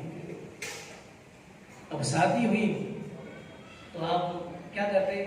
लाड करते हैं, आते ही काम नहीं कराते ना, ऐसा मैंने सुना है। बहू आती है नहीं तो काम नहीं कराती, लाड करते हैं। कितने दिन करते हैं? कितने दिन करेंगे आप लाड कितने दिन करते हैं? 10 दिन, 15 दिन। उसके बाद वो विवेक की बालिका होगी तो खुद ही करने लग जाएगी। लेकिन जटाशंकर की शादी हुई, 1 महीना बीता, 2 महीना बीता, 4 महीने बीता, 6 महीने बीत गए, लेकिन वो जिस कमरे में सोती है उस कमरे का झाड़ू भी सासू को लगाना पड़ता है। सासू लगा के जाती है, वो तो पलंग पर पड़ी रहती है, नाश्ता भी करने ले जाके दो, कोई काम नहीं करे। माँ ने बेटे को कहा, बेटा तेरी शादी भी 6 महीने हो गए, अभी भी तेरे रूम का भी झाड़ू मुझे निकालना पड़ता है। नो काम करती, न झाड़ू निकालती है, न खाना बनाती, न बर्तन धोती, कुछ नहीं करती। जटाशंकर के माँ, मैं भी देखता हूँ, मुझे बहुत दुख होता है, लेकिन माँ क्या करूँ, बड़े घर की लड़की है, कुछ मैंने बोल दिया, मुंह चढ़ गया, फिर जाके बैठ गई तो तकलीफ हो जाएगी, इसलिए नहीं। इसलिए शादी भी सामान्य कुल में करनी चाहिए, शादी भी सामान्य कुल बराबरी से करनी चाहिए। अगर आप बराबरी से ऊपर से करके आपकी स्थिति ठीक नहीं है और आप करोड़पति अरबपति लड़की ले आएंगे तो आप उस लड़की को कुछ नहीं बोल सकते, फिर आप कुछ नहीं बोल सकते। हर समय लगता है कि अगर मैंने बोल दिया पीठ चलेगी तो भाव रहेगा, अपन बोल नहीं पाएंगे। इसलिए रूप और उपयोग को महत्व मत दो, रूप और उपयोग को महत्व मत दो, कुल और शील को देखो, कुल और शील को देख करके संबंध बनाओ। रूप और उपयोग को मत देखो, रूप और उपयोग को देखते हो तो संबंध ज्यादा लंबा नहीं चलता, और कुल और शील को देखकर अगर आप संबंध बनाते हैं तो वो संबंध लंबा चलता है, सुव्यवस्थित चलता है। जटाशंकर ने कहा, अरे माँ मैं देखता हूँ लेकिन क्या करूँ। लेकिन जटाशंकर बड़ौदा का था, उसने दिमाग लगाया और कहा, माँ अपने एक योजना बनाते हैं, योजना के माध्यम से अपन को कुछ कहना भी नहीं पड़ेगा और एक काम करने लग जाएगा। जटाशंकर ने योजना बनाई। दूसरे दिन सूर्योदय हुआ और माँ झाड़ू लेके उस कमरे में पहुंची जहाँ जटाशंकर और उसकी पत्नी सो रही। जब ही झाड़ू निकालने लगी और जटाशंकर जोर से कूदा कि माँ रहने दो, झाड़ू मैं लगाऊंगा। अरे तुम्हारी उम्र होगी 65-70 वर्ष की, घुटनों में दर्द होता है, आंखों से कम दिखाई देता है, अब झाड़ू मैं लगाऊंगा। माँ ने कहा, नहीं बेटा तुम ऑफिस का काम कर, झाड़ू लगाना काम तो मेरा है, मैं ही लगाऊंगी। दोनों लड़ने लगे। जटाशंकर ने सोचा कि अपन दोनों लड़ेंगे तो सामने बैठी उसको थोड़ा बहुत तो हम आएगी, वो उठेगी, कहेगी कि पतिदेव रहने दो, सासू माता रहने दो, झाड़ू निकालने का काम मेरा है, बस अपना काम हो जाएगा। और उसने सोचा कि रोज बेचारी बुढ़ी आती, झाड़ू लगा के चली जाती, आप तो बीच में कूदने की क्या फर्क पड़ी। खुद जोर जोर से लड़ रहे, तिरछी नजर देख रहे, कुछ असर हो रहा है कि नहीं हो रहा है। इतने में उठी तो जटाशंकर से दबाश अब आएगी और कहेगी, और एक बार झाड़ू हाथ में ले लिया तो काम करना शुरू हो जाएगा। वो उठी और उठ करके देखा, पास में आई और कहा कि सासू माता पतिदेव लड़ क्यों रहे हो, आप दोनों को झाड़ू लगाना है, इसमें लड़ने की बात क्या है। 15 दिन तुम निकाल लेना, 15 दिन तुम निकाल लेना, बात पूरी, लड़ने की क्या बात। 30 दिन होते ही महीने में, 15 दिन तुम निकाल लेना, 15 दिन तुम निकाल लेना। लेकिन खुद हम ऐसे ही करते हैं, दूसरों पर ढूंढते हैं, खुद काम नहीं करना चाहते। लेकिन पहले जमाने में व्यक्ति अपनी जिम्मेदारी निभाता था, खुद अपना काम खुद करता था, और खुद का तो करता ही था, लेकिन दूसरों का सहयोग भी खुद कर लेता। अब हम हैं, हमारे यहाँ कोई अगर तकलीफ में आ गया, कोई बीमारी होगी, कुछ नहीं, तो ऐसा नहीं कि मेरा काम इसका काम वो करे, लेकिन नहीं, मेरा काम तो करूंगा ही, लेकिन साथ साथ इसका काम भी मैं करूंगा, सहयोग दूंगा, क्योंकि मेरा कर्तव्य है, ये मेरा साथी है, इसका काम ही। वैसे ही आप संत को अपना समझना, कभी भी कोई काम गलती मत निकालो, काम नहीं हो, अगर नहीं होता है खुद कर लो, नहीं आपके मसला नहीं है तो उनको जाके बोल दो प्रेम से कि भाई अपन को ऐसा करना चाहिए, सुझाव दे दो ताकि वो कर ले। लेकिन अगर गलतियां निकालेंगे, क्रोध करेंगे, तो मिलना क्या है, कसाई बढ़ती है। इसलिए हर संत का काम ही अपना समझ के करना चाहिए, दूसरों पर नहीं बोले। और सिद्धेश्वर दिवाकर सिंह ने गुरु के आदेश का पालन किया, राजा का प्रतिरोध दिया, और अवंती उपासना भगवान प्रकट करके मंदिर की में प्रतिष्ठा कराई। और उसके बाद हरिभद्र शुरू हुए। क्या करेंगे आज? ग्यारह बजे अभी तो, फिर तो क्या है, बहुत समय।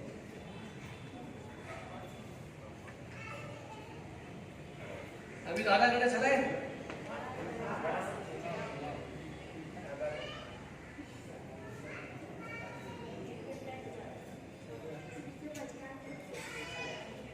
अच्छा है, तुम उपवास वाले हाथ जोड़े। ओगे श्री नौका श्री पौसी सूर्य के मणि सोम्य अंतिम ज्ञान अष्टम पाणि गणना तव ससागर माता के सब समय बतागण पाणान पौसी साठ पौसी गणना तव वचन दिशा मन सौ मन सब समय बतागण पाणस ले वणना सचित ना सुना भोसते आमे लिवि कासना व्यासना ओगे श्री नौका श्री पौसी साठ मणि सोम्य अष्टम पाणि गणना तव ससागर माता के सब समय बतागण पाणान पौसी साठ पौसी गणना ये आमे लिवि गणना देवलन के संगीत के गुरु से बड़ी ठाणे के माता के सब समय बतागण एकाश्म व्यासन दिन में सागर के नोट बसन गुरु ब्रह्म बड़ी ठाणे का माता का सब समय होता है पानस लेने वाले लेवना सचित ना सुना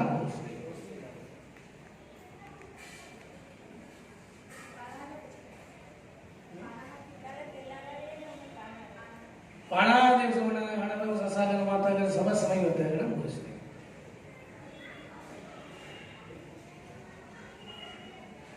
यूं तो इस शासन में अनेक आचार्य हुए, जिन्होंने अपने ज्ञान बल से, तपोबल से साधनाएं की और शासन की प्रभावना की। आचार्य हरिभद्र सिंह थे, उनके दो शिष्य आचार्य हरिभद्र सिंह इतने ज्ञानी थे कि वो अपने पास में एक हाथ में सीढ़ी रखते थे, एक हाथ में फावड़ा रखते थे। अगर शास्त्रार्थ करने के लिए मैं आकाश में जाना पड़े तो मैं आकाश में जाके शास्त्रार्थ करूंगा, पाताल में जाना पड़े तो पाताल में चले जाऊंगा, लेकिन शास्त्रार्थ करूंगा। अहंकार था, ज्ञानी थे, अहंकार भी था, मेरे से कोई शास्त्र प्रकार में जीत नहीं सकते, अहंकार था। लेकिन एक दिन वो उपवास लेके आगे से निकल रहे थे, यहाँ की नहीं महत्रा साध्वी जी, उनकी साध्वियां स्वाध्याय कर रही थी, और स्वाध्याय में देवलोक का वर्णन चल रहा था। चक्रम चक्की एक शब्द आया, वो हरिभद्र सूर्य ने कानों में पढ़ा, हरिभद्र ने सुना, तो उसका अर्थ समझ नहीं आ रहा था, और हरिभद्र सूर्य मन में आया, मुझे समझ नहीं आ रही शब्द क्या है, और विचार किया, इसका मतलब मेरे से भी ज्ञानी है, और संकल्प किया। पहले सोचा ये कहाँ है, कहाँ से आवाज आ रही है, कौन बोल रहे हैं, कौन ऐसे पंडित है या कोई व्यक्ति है। विचार किया, फिर पता चला, तो मन में संकल्प किया कि अगर मुझे अर्थ समझा देंगे तो मैं उनका सीधे पहुंच के याकिनी मेहता के पास, और याकिनी मेहता ने बोल दिया। उन्होंने सोचा मैं अपने मुंह से नहीं बताऊं, तो वो उस समय में गुरु भगवंत विराजमान थे। उन्होंने गुरु भगवंत के पास भेजा और गुरु भगवंत ने उसका अर्थ समझाया और समझ में आ गया और हरिपद श्री उनके ही चरणों में जीवन समर्पित कर दिया, दीक्षा ली।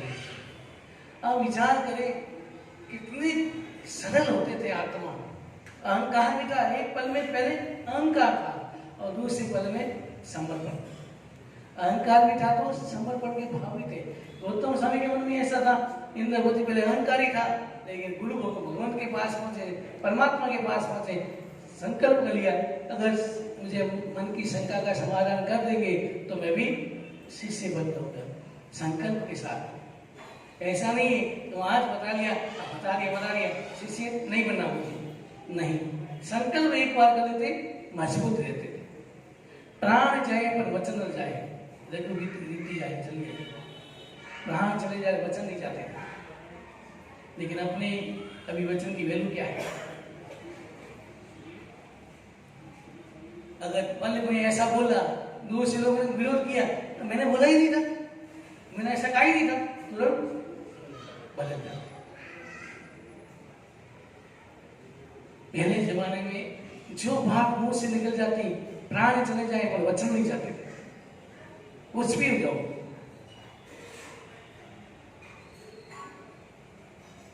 तो उन्होंने वचन दे दिया कि अगर मेरे को अर्थ समझा देंगे मैं दीक्षा ले लूंगा, शिष्य बन जाऊंगा। हरिभद्र श्री उनके शिष्य बन गए, उनकी कई शिष्य हुए, लेकिन दो शिष्यों ने जिद किया कि मुझे बौद्ध धर्म पढ़ना है। वो दोनों भाई बौद्ध धर्म की शिक्षा प्राप्त करने के लिए वेश बदल करके गए, क्योंकि पहले जमाने में, उस समय में बौद्ध जैनों के विरोधी होते थे, दुश्मन होते थे। बौद्ध अपने जैनों को की शिक्षा नहीं देते थे, विरोधी थे। वर्तमान में ऐसा बोल नहीं है, हर धर्म का हर शिक्षा आदमी प्राप्त करता है, लेकिन पहले जमाने में नहीं होता था। तो वेश बदल के शिक्षा प्राप्त करने के लिए गए, शिक्षा प्राप्त की, लेकिन एक बार क्या हुआ कि आचार्य भगवान ने उनको शिष्यों ने एक श्लोक लिखा, थोड़ी जगह छूट गई, श्लोक अधूरा आ गया और वो श्लोक उनको आता था, तो उन्होंने श्लोक पूरा कर दिया। जो मालूम पड़ा श्लोक पूरा किया, बौद्ध गुरु समझ गए कि यहाँ कोई न कोई जैन है, कोई जैन अनुयायी। अब कैसे पता लगाए? इतने साधु है, किस साधु को पता लगाए कि जैन धर्म का अनुयायी है? तो एक बार सीढ़ी पर, जिस सीढ़ी से उतरते थे उस सीढ़ी पर भगवान महावीर की चित्र बना। अब भगवान महावीर के ऊपर प्रणाम करके कैसे जाए? उन दोनों भाइयों ने छोड़ दिया कि पता चल गया है, तो उन्होंने ऐसी लकीरें खरीद करके बुद्ध की प्रतिमा बना ली, चौक से लेके, और उससे उतर करके भागने लगे। तो समझ गए कि अभी ये पता चल गया है, ये हमें जिंदा नहीं छोड़ेगा। भागते रहे और पीछे सैनिक भी बहुत साधु भागते एक राज्यसभा में पहुंच गए। राजा के सैनिक पहुंचे, वो सैनिक आए, बहुत साधु भी आए कि ये इसको हमेशा दो। राजा ने कहा नहीं, जो मेरी शरण में आ गया उसको मैं, आपको शांतिलाल भगवान की जीवन आता है, वो देव परीक्षा लेने के बाद का रूप बना के राज शांतिलाल भगवान के मूल भूमि उनके पास आ गया।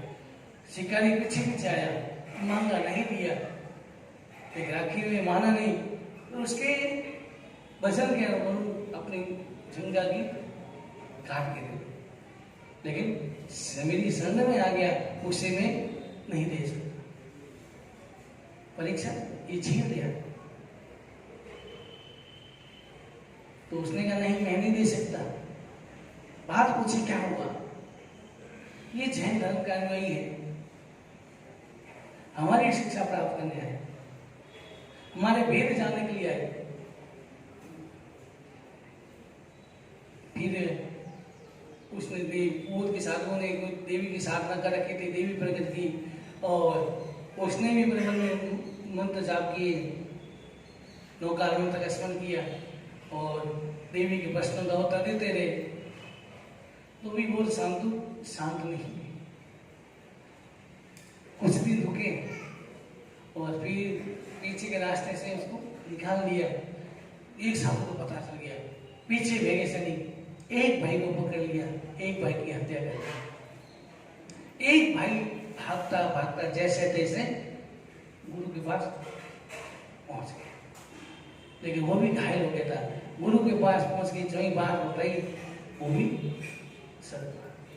और हरिभद्र के बहुत प्रिय शिष्य थे। हरिभद्र को क्रोध आया, इतना भयंकर क्रोध आया, उन्होंने बदले लेने की भावना जागृत की। मेरे शिष्य को उन्होंने मारा और साधना थी। एक बहुत बड़ा कढ़ाई मंगाया, उसमें तेल उखाड़ा और मंत्र साधना की। जितने भी बौद्ध साधु थे सारे आकाश में पक्षियों की तरह मंडराने लगे। अब केवल एक मंत्र बोलने की बारी थी। अगर एक मंत्र बोल दे सारे साधु तेल के कढ़ाई में गिर जाते। लेकिन जो ही ये बात माता को मालूम पड़ी, वो तुरंत दौड़ी दौड़ी आई हरिभद्र के पास, जहां उस घटना स्थान पर जहां तेल का कढ़ा रखा हुआ था वहां पहुंची और कहा हरिभद्र कितनी विद्वान थे, लेकिन याकनी मेहता को मां समझते थे, मां की कुमारी थी। गुरु ने समझो मां समझो, क्योंकि वो कारण से आज मैं साधु बना। तो मां ने कहा, याकनी मेहता ने कहा कि अरे अनजाने में एक जीव की हत्या हो जाए तो क्या प्रायश्चित आता है? ये प्रायश्चित आता है। मेरी जीव की तो ये प्रायश्चित दिया, तेरी जीव की हो तो ये चौरंदी की, ये पंचंदी की, ये याकनी मेहता उसको वो दे देगी कि अगर अनजाने में पंचंदी जीव की घात हो जाए तो प्रायश्चित क्या आता है?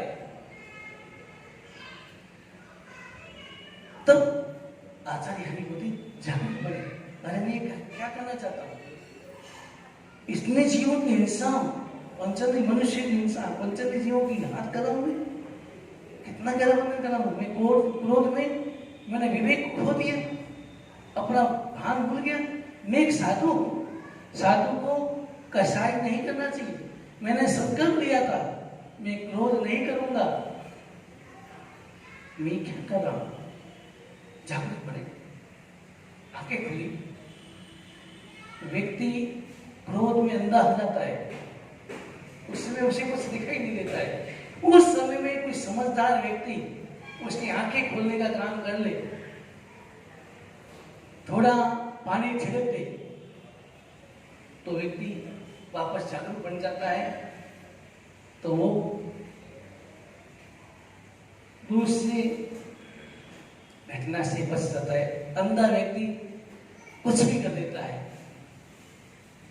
बात बढ़ जाती है, महाभारत हो जाता है। इसलिए क्रोध में व्यक्ति अंधा हो जाता है। हरिभद्र भी क्रोध में अंधे हो गए थे, अपना बोध भान भूल गए थे और क्रोध में प्रतिशोध की भावना जगी और क्रोध साधुओं को समाप्त करने के भाव आए। तो मंत्र बोला, सारे साधुओं को आकाश में उड़ा दिया। जो ही बोध आया, भान आया, जागृत बने और तुरंत उन साधुओं को नीचे उतारा। नीचे उतार करके साधुओं को गिना। 1444 साधु थे। कितने? 1444। उसका प्रायश्चित करने के लिए आचार्य हरिभद्र ने संकल्प किया कि मैं अपने जीवन में 1444 ग्रंथ की रचना करूंगा।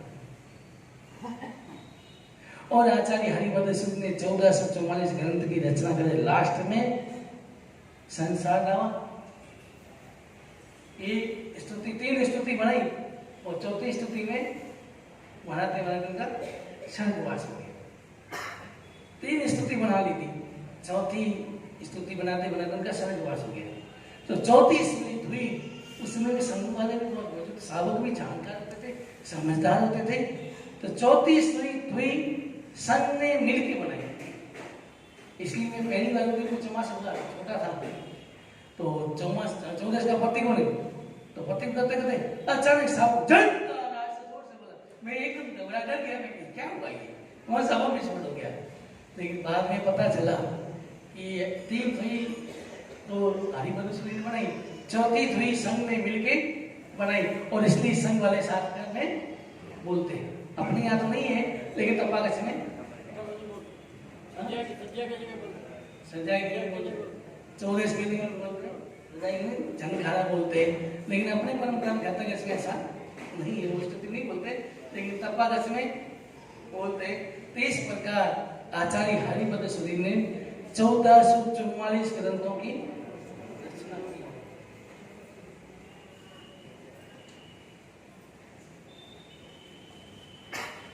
हेमचंद्राचार्य कुमारपाल महाराजा के गुरु थे हेमचंद्राचार्य, लेकिन उनके मन में परमात्मा के प्रति समर्पण के भाव थे।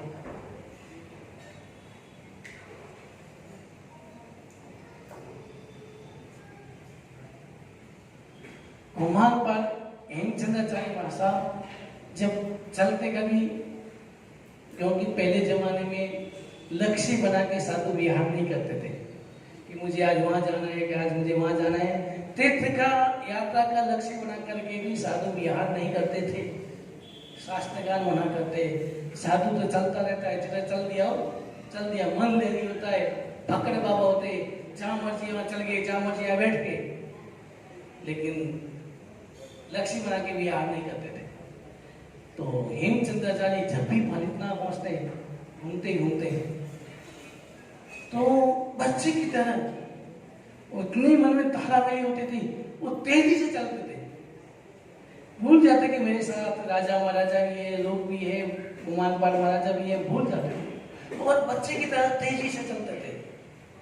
और चलते राम फूल होती और ज्यादा तेज चलते और जोई सीढ़ियां चलते परमात्मा को देखते नजर पड़ती और बच्चे की तरह दौड़ लगाते, सब भूल जाते कि मेरे साथ कौन है, बाहर का वातावरण भूल जाते और बच्चे की तरह दौड़ लगाते और दौड़ लगा के परमात्मा के चरणों में गिर जाते और रोने, बच्चे की तरह रोने लगते, आंसू बहाते और आंसू बहा के प्रार्थना करते कि परमात्मा कितना वीर सहन किया, इतना लंबा समय वीर सहन किया, आपके दर्शन नहीं हुए, आप नहीं मिले मुझे। 6 महीने 6 साल 12 वर्ष के बाद आप मुझे मिले, आंखों में आंसू बह रहे थे। ध्यान रहे, आंसुओं से बढ़ के कोई प्रार्थना नहीं हो सकती। अगर आपके भीतर में यदि ऐसा दर्द हो और परमात्मा के सामने जाके आंखों में आंसू बह जाए, मन के पश्चाताप के भाव, मन में परमात्मा के प्रति लगाव, श्रद्धा कि परमात्मा इतने दिनों के बाद आपके मंदिर आपके दर्शन हुए, परमात्मा अब मैं आपका कितना विनय और सहन करूंगा, कब में आप मुझे अपने पास बुलाओगे, कब मैं आपके पास पहुंचूंगा। मन की वेदना है, परमात्मा अब मैं थक गया हूं, भव भ्रमणा करते करते इस जन्म मरण के चक्कर में घूमता थक गया हूं। अब तो मुझे आप अपना मेरा हाथ थामो और मुझे अपने पास बुला लो। ऐसी प्रार्थना, कभी ऐसी प्रार्थना आपने की परमात्मा के सामने? कभी भीतर में वेदना प्रकट की, दर्द का अनुभव हुआ कि मैं इतना भटक रहा हूं जन्म मरण के चक्कर में, कभी आपको थकान का अनुभव होगा? आप रोज दुकान जाते हैं तो थक जाते हैं कि यार रोज रोज जाना पड़ता है, कभी भाव आता है क्या रोज रोज ही दुकान दुकान, अनुभव भाव आता है। वैसे कभी ऐसे भाव आए कि क्या रोज रोज जन्म मरण कर रहा हूं, अब जन्म को समाप्त करना है, कभी ऐसे भाव आते हैं? ऐसी भावना, लेकिन ऐसी भावना अगर आ जाए, मलियो मन खजमारो इने खोय जे मती गति 84 चक्कर में गोता खाए जे मती। ये मनुष्य जन्म मिला है, किसके लिए मिला है?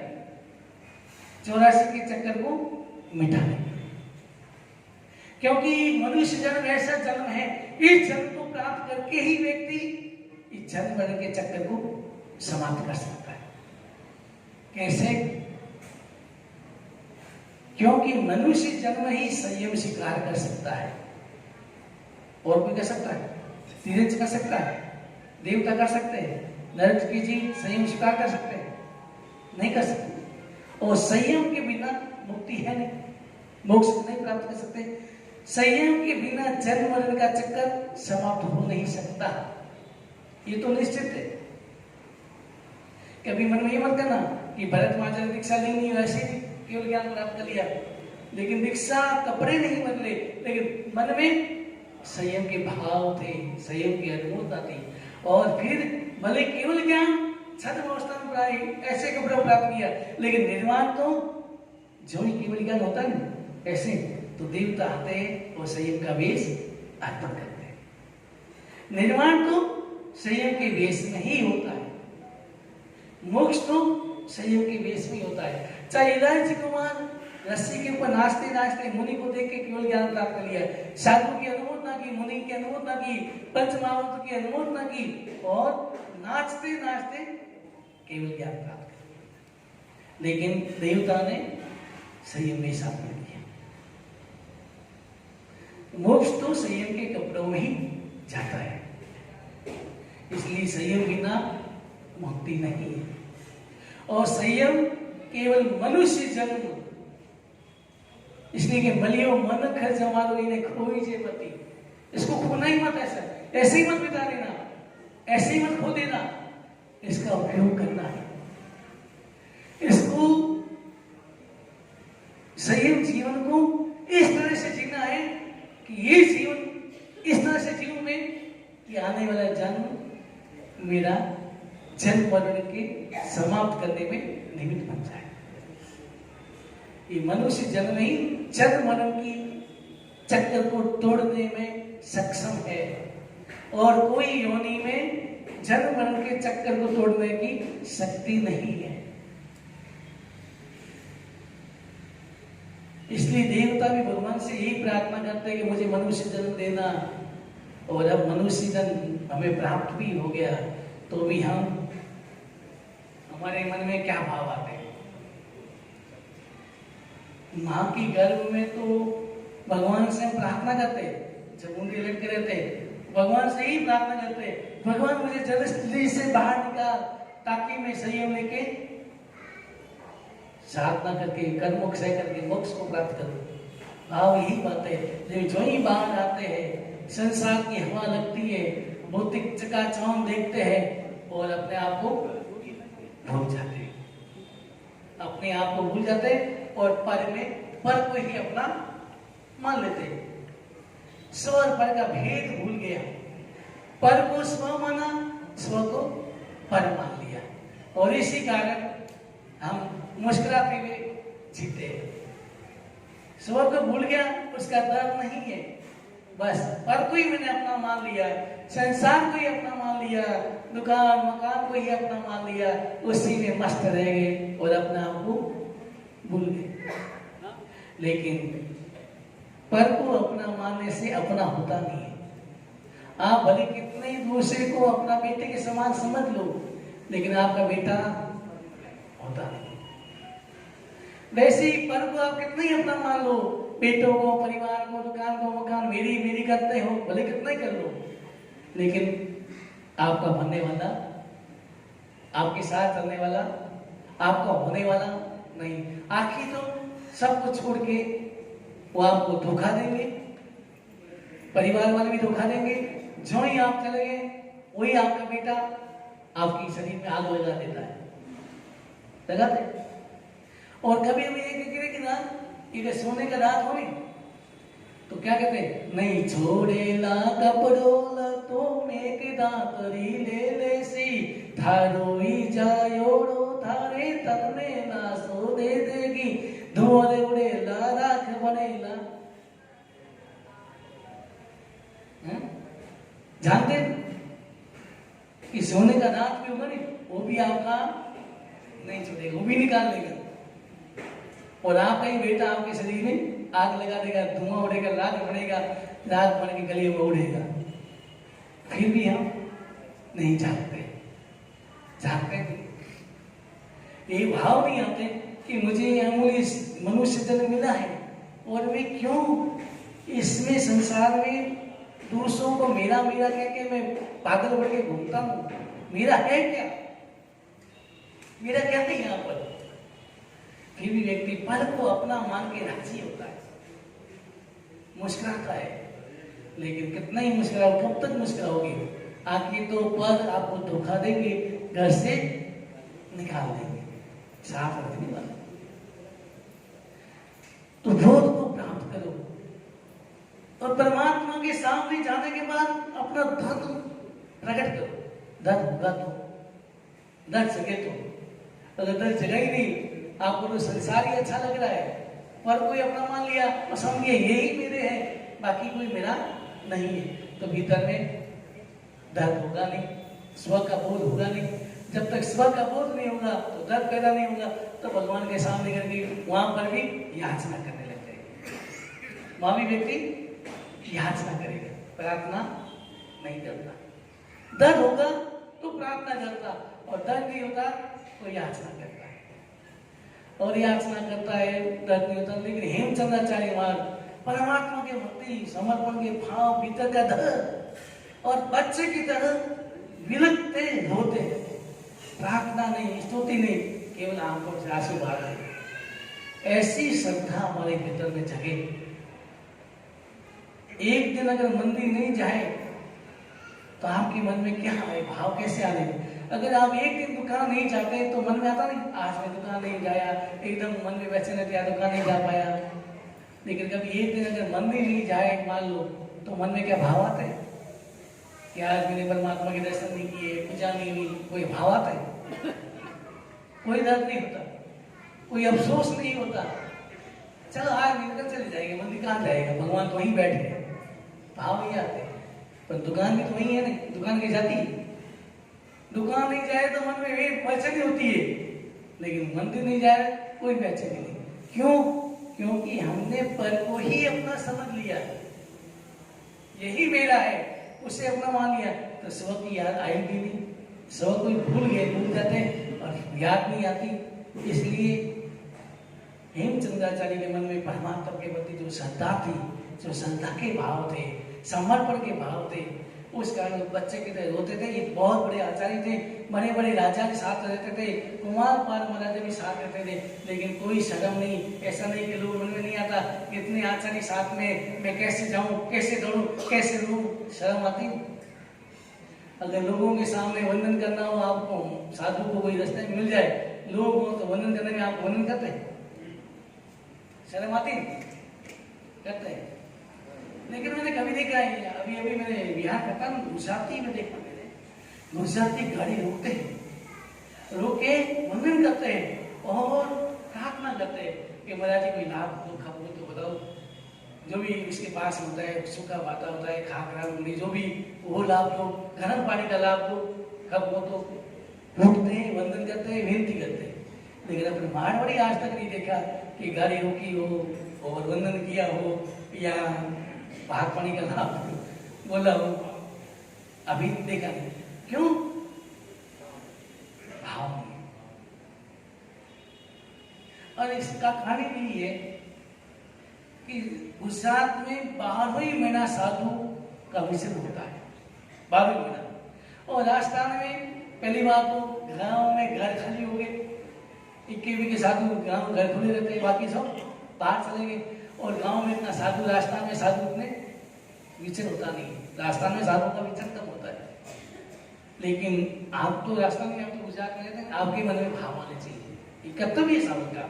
कोई साधु अगर विहार करे, नहीं तो आप कभी कभी मुझे ऐसा अनुभव होता है कि जब चतुर्मास नजदीक आता है तो आप साधु की याद आती है, भगवान गुरु भगवान के पास जाते हैं और विनती करते हैं, चतुर्मास की विनती करते हैं, बस हमारे वहाँ भेजो। साधु भेज दिया, चतुर्मास पूरा हुआ, विहार कर दिया, उसके बाद कभी आप जाके देखते हैं गुरुमास कहाँ है, कोई तकलीफें तो नहीं है, कोई उसकी आवश्यकता तो नहीं है, कभी आप जाके विनती करते पूछते हैं? कोई नहीं जाता है।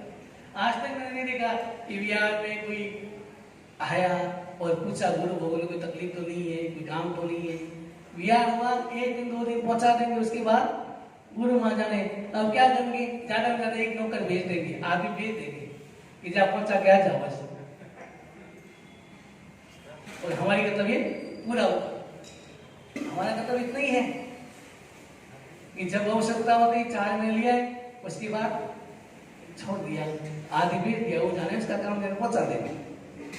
जैसे कोई साधु भगवान ऐसे ही है जो पहुंचा देना, लेकिन तेरा बंदी में देखो, कभी साधु साधियों को धरोहर समझते थे, धरोहर समझते, इसलिए कभी साधु साधियों का अकेला नहीं छोड़ते।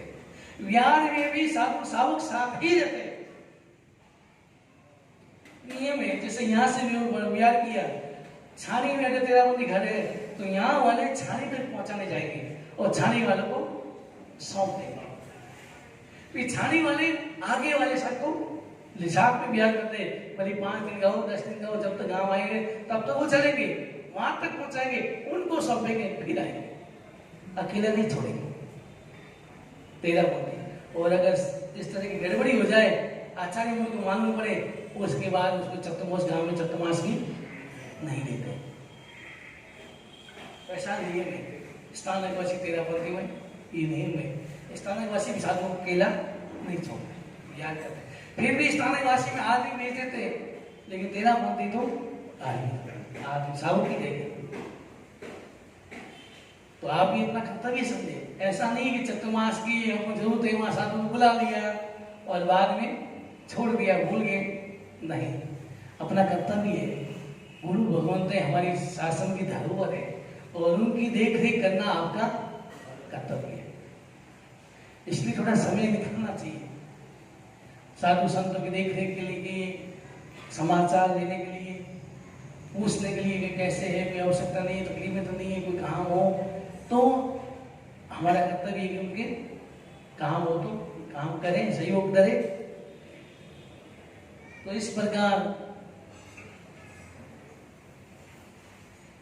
राम कुमार पाल हेमचंद्राचार्य महाराज परमात्मा के प्रति श्रद्धा समर्पण के भाव थे। अब मैं देखूंगा यहाँ विहार करने के बाद आप कितने लोग आते हैं मेरे पास, मालूम पड़ जाएगा कितने लोग आते हैं, कितने लोग संभालते हैं। यहाँ रामचंद्र श्री का उदाहरण आता है, हेमचंद्राचार्य महाराज और कुमारपाल महाराजा। हेमचंद्राचार्य की एक शिष्य था बालचंद, लालचंद नाम का एक शिष्य था। उसके मन में आया कि मैं आचार्य बनूं, और इधर कुमारपाल महाराजा के पुत्र, उसके मन में आया मैं भी राजा बनूं। अब जब तक कुमारपाल महाराजा है तब तक वो राजा बन नहीं सकता, जब तक हेमचंद्राचार्य है तब तक वो शिष्य आचार्य बन नहीं सकता। तो दोनों मिल गए और दोनों ने मिलकर योजना बनाई, और योजना बनाई और एक बार एक प्रतिष्ठा थी मंदिर की, कुमारपाल महाराजा और हेमचंद्र महाराज प्रतिष्ठा करा रहे थे। पहले जमाने में घड़ियां नहीं होती थी, तो धूप के हिसाब से मौत देखते थे कि यहाँ छान धूप आती तो ये मौत आता है। ऐसी घड़ी थी पत्थर की, आज भी जाओ, मानो गणेश भी जाओ मूल घर के पास, वहां पे ऐसी घड़ी आज भी है। तो भालचंद्र मुनि के मन में आ गया कि मैं ऐसे मुहूर्त में प्रतिष्ठा करा दूं जिसे दोनों ही जल्दी चले जाए। और उन्होंने ऐसे मुहूर्त की घंटी बजा दी। आचार्य मुनि ने हिमचंद ने कहा यहाँ धूप आ जाए तो घंटी बजा देना, प्रतिष्ठा करा देंगे। और उस मुनि के मन में भाव था, उसने ऐसे मुहूर्त में घंटी बजाई। आचार्य लोगों ने आके देखा, समझ गए कि अब ऐसे मुहूर्त में प्रतिष्ठा हो गई है, इसलिए अपना आयुष्य केवल 6 महीने का है। तो मालपाल महाराज को बोल दिया कि अपना आयुष्य 6 महीने का है, 6 महीने के अंदर अपन को जाना है। तो उनके शिष्य रामचंद्र सूरी थे, हिमचंद्राचार्य। तो रामचंद्र सूरी को हिमचंद्राचार्य ने कहा कि भालचंद्र को आचार्य नहीं बनाना। उन्होंने धर्म के प्रति द्वेष किया, राजद्रोह किया उसने बेटे ने, हिमचंद्राचार्य कुमारपाल महाराज के लड़के ने, और इधर धर्म का द्रोह किया। तो 6 महीने के बाद कुमारपाल महाराज और सैनिक हिमचंद्राचार्य का स्वर्गवास हो गया। अब कुमारपाल का स्वर्गवास हुआ तो बेटा तो राजा बन गया, स्वाभाविक है, गद्दी पर बैठ गया। लेकिन भालचंद्र को आचार्य नहीं बनाया। वो राजा के पास पहुंचा कि भाई तुम तो राजा बन गए, मुझे आचार्य नहीं बनाया, कौन बनाएगा? कि रामचंद्र सिंह बना सकते हैं। वो पहुंचे राजा के, रामचंद्र सिंह के पास, उनको आचार्य पद दो। उन्होंने कहा नहीं, मेरे गुरु ने मना किया है, मैं इनको आचार्य पद नहीं दे सकता। उन्होंने मेरे गुरु के साथ विश्वासघात किया है, मैं ऐसे साधु का आचार्य नहीं बना सकता। राजा को क्रोध आया, ले गया तेल का कढ़ाया, उगल रहा तेल, और राजा ने आदेश दिया या तो आचार्य पद दो या तेल में कूद जाओ। देखो कैसे कैसे गुरु के प्रति समर्पण के भाव रखने वाले शिष्य होते थे। तेल में कूदना मंजूर, लेकिन आचार्य गुरु की आज्ञा का विरोध में नहीं जाना, आज्ञा का उल्लंघन नहीं करना। तेल में कूदना मंजूर, लेकिन आज्ञा का उल्लंघन नहीं करूंगा मैं। और शास्त्रकार कहते हैं वो रामचंद्र सूरी तेल के कढ़ाई में कूद गए, लेकिन भालचंद्र को आचार्य पद नहीं दिया। ऐसे ऐसे गुरु शिष्य होते थे, गुरु के वचन के लिए प्राण भी न्यौछावर कर देते थे, लेकिन गुरु की आज्ञा का उल्लंघन नहीं करते थे। और वर्तमान में हम क्या करते हैं? अरे दूसरी बात में अपने स्वार्थ के कारण, थोड़े से स्वार्थ के कारण हम गुरु की बात को नजरअंदाज कर देते हैं। लेकिन यहां देखिए, गुरु की आज्ञा के लिए तेल में कूद गए, लेकिन प्राण न्यौछावर कर दिए। कितनी वेदना हुई होगी, कल्पना कर सकते? वेदना की और परवाह नहीं की, लेकिन मेरे गुरु की आज्ञा का उल्लंघन नहीं करूंगा। और इस प्रकार उसने तेल में कूद के भालचंद्र को आचार्य नहीं बनाया। फिर वो भालचंद्र मेहनतर बना, मर के, और मेहनतर बना तो उत्पाद करने लगा। तो उसकी रक्षा, उसको शांत करने के लिए उनकी बनाई हुई स्तुति स्नातस्य, तपा के बोलते स्नातस्य, उसकी बनाई, भालचंद्र की बनाई हुई स्तुति है स्नातस्य। उसको शांत करने के लिए वो स्नातस्य स्तुति अपन 14 के लिए आप भक्तिगण बोलते, स्नातस्य बोलते हैं। ये भालचंद्र की बनाई हुई रचना है। अब यहां समझे कि ये घातगज, तपागज, दिगंबर, श्वेतांबर, भेद कब हुआ? सबसे पहले दिगंबर श्वेतांबर भेद जाने के क्यों बना, कैसे बना।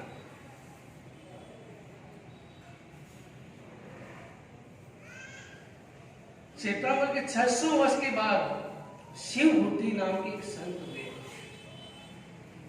शिवभूति गुरु ने उसको, एक राजा ने कोई रत्न कमल लिया था, तो इसने बहराया होगा, गुरु ने शिवभूति को दे दिया। शिवभूति उस कमल के प्रति इसको राग हो गया, वो जाता गमली बांध के जाता, गमली बांध के रखता, जब भी बाहर जाए तो सुरक्षित रख के जाता, जो ही वापस आता उस कमल को देखता। तो ये आसक्ति होगी। गुरु ने सोचा कि ये तो आसक्ति होगी इसके ऊपर। तो एक दिन वो बाहर गए, पीछे से गठड़ी खोली, कमल निकाला, टुकड़े टुकड़े करके सबको बांट दिया। वापस आया, कमल को देखा नहीं, देखा टुकड़े देखे तो थोड़ा दुख हुआ। तो उसके मन में आया कि कपड़े है तो राग है, कपड़े है तो आसक्ति है। तो उन्होंने कपड़े छोड़ दिए और दिगंबर बन गया। पहले भी था, लेकिन शिवभूति के कारण शिवभूति ने वापस 600 वर्ष के बाद वापस शिवभूति ने ये दिगंबर परंपरा चालू की। उसमें भी कई परंपरा है, याग्नी पंथ है, काष्टा पंथ है, बाबू पार्टी है, बाबू पार्टी, सिंगा पार्टी, याग्नी संघ, अलग अलग प्रकार के उनके भी साधु होते हैं, अलग अलग परंपराएं होती हैं। कोई रोम को मानते, कोई फूल फूल चढ़ाते हैं, कोई नहीं मानते, कोई क्या, अलग अलग भेद। काष्टा संघ, मूला संघ, मथुरा संघ, याग्नी संघ, कोई आत्माओं, ये दिगंबर आत्माओं को नहीं मानते।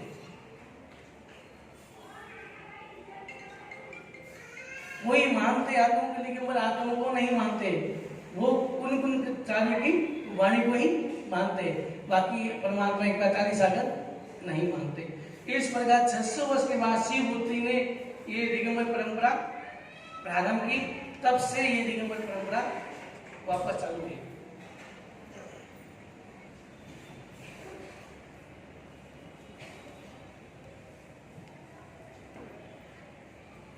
ये द्राविड़ संघ जो विक्रम संवत 526 में हुआ, जो बीच में जल में जीव नहीं मानता, ऐसा उनकी परंपरा थी, उनका एक तर्क था। और उसके बाद 11वीं शताब्दी के 19वीं शताब्दी तक दिगंबर मुनियों का अभाव हो गया था। फिर भट्टाक बन गए थे, मतलब कपड़े पहने, लंगोट पहना, ये भट्टाक बन गए थे। फिर वापस शांति सागर जी ने फिर दिगंबर मुनि परंपरा चालू की। वर्तमान में 20 पंथ, 13 पंथ, तालिन पंथ, पंडित पार्टी, बाबू पार्टी, गुमान पंथ, कांजी पंथ, बाबू पंथ, ऐसे कई पंथ वर्तमान में दिगंबरों में चलते हैं। बाबू पार्टी, हम लोग जिस बैंड की पार्टी करें बाबू पंथ, वैसी बाबू पार्टी, नाम क्या पंथ पड़ गए। इस प्रकार दिगंबरों में अलग अलग पंथ पड़े। और इसके बाद अब श्वेतांबरों में पहले 84 गज थे। कितने? 84 गज थे। खातागढ़, तपागढ़, अचलगढ़, बड़, चंद्र, पुनमिया, चौदसिया, बेगढ़, खतर, आचार्य, मामधारी, विजय, विमल, करमली, भीमबली, इतने कई नाम, ऐसे 84 बनते। कितने? इसलिए बन गया था 84 संघार, 84 गजों में संघार। अब उसके बाद अब श्वेतांबरों में भेद कैसे हुए? सबका हमारा कोटि गज है। क्या गज है? कोटि गज, भद्र शाखा, चंद्रकूट, यहां तक सब एक है। मूल में हमारा गज कोटि गज है, ना खतर गज है, ना तपा गज है, ना अचल गज है, ना पाचू गज है। ये गज नहीं है, ये गज नहीं मानते। आपकी गोत्र जाबक है, आपने संघ निकाला, आप क्या बन गए? संघ में गोत्र थोड़ी, गोत्र क्या है? जाबक है। वैसे ही हमारा गज तो कोटि गज है। अब कैसे बना खतर गज? कि जिनेश्वर श्री इन्होंने कियोदार किया और शुद्ध साधु ने पाटन गए और शास्त्रार्थ किया और राजा ने कहता मैं खरा छो। क्या कहा? गुजराती में तुम्हें खरा छो, अपने कहते सही, तुम सही हो, ऐसे कहते हैं। वैसे राजा ने तुम्हें खरा छो, वो खरे से क्या बन गया? ये खरा गज है कि पदवी है? पदवी है ना, मूल में तो पदवी है, लेकिन हमने उसको एक गज मान लिया, इसलिए खतर गज पड़ गया। गज हमारा कोटि गज है।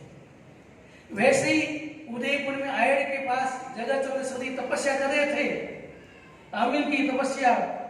तो राजा ने कहा खूब तपे, खूब तपे। तप्पे तप्पे का क्या बढ़ गया? थप्पा गज। अब कब बढ़ा देखो,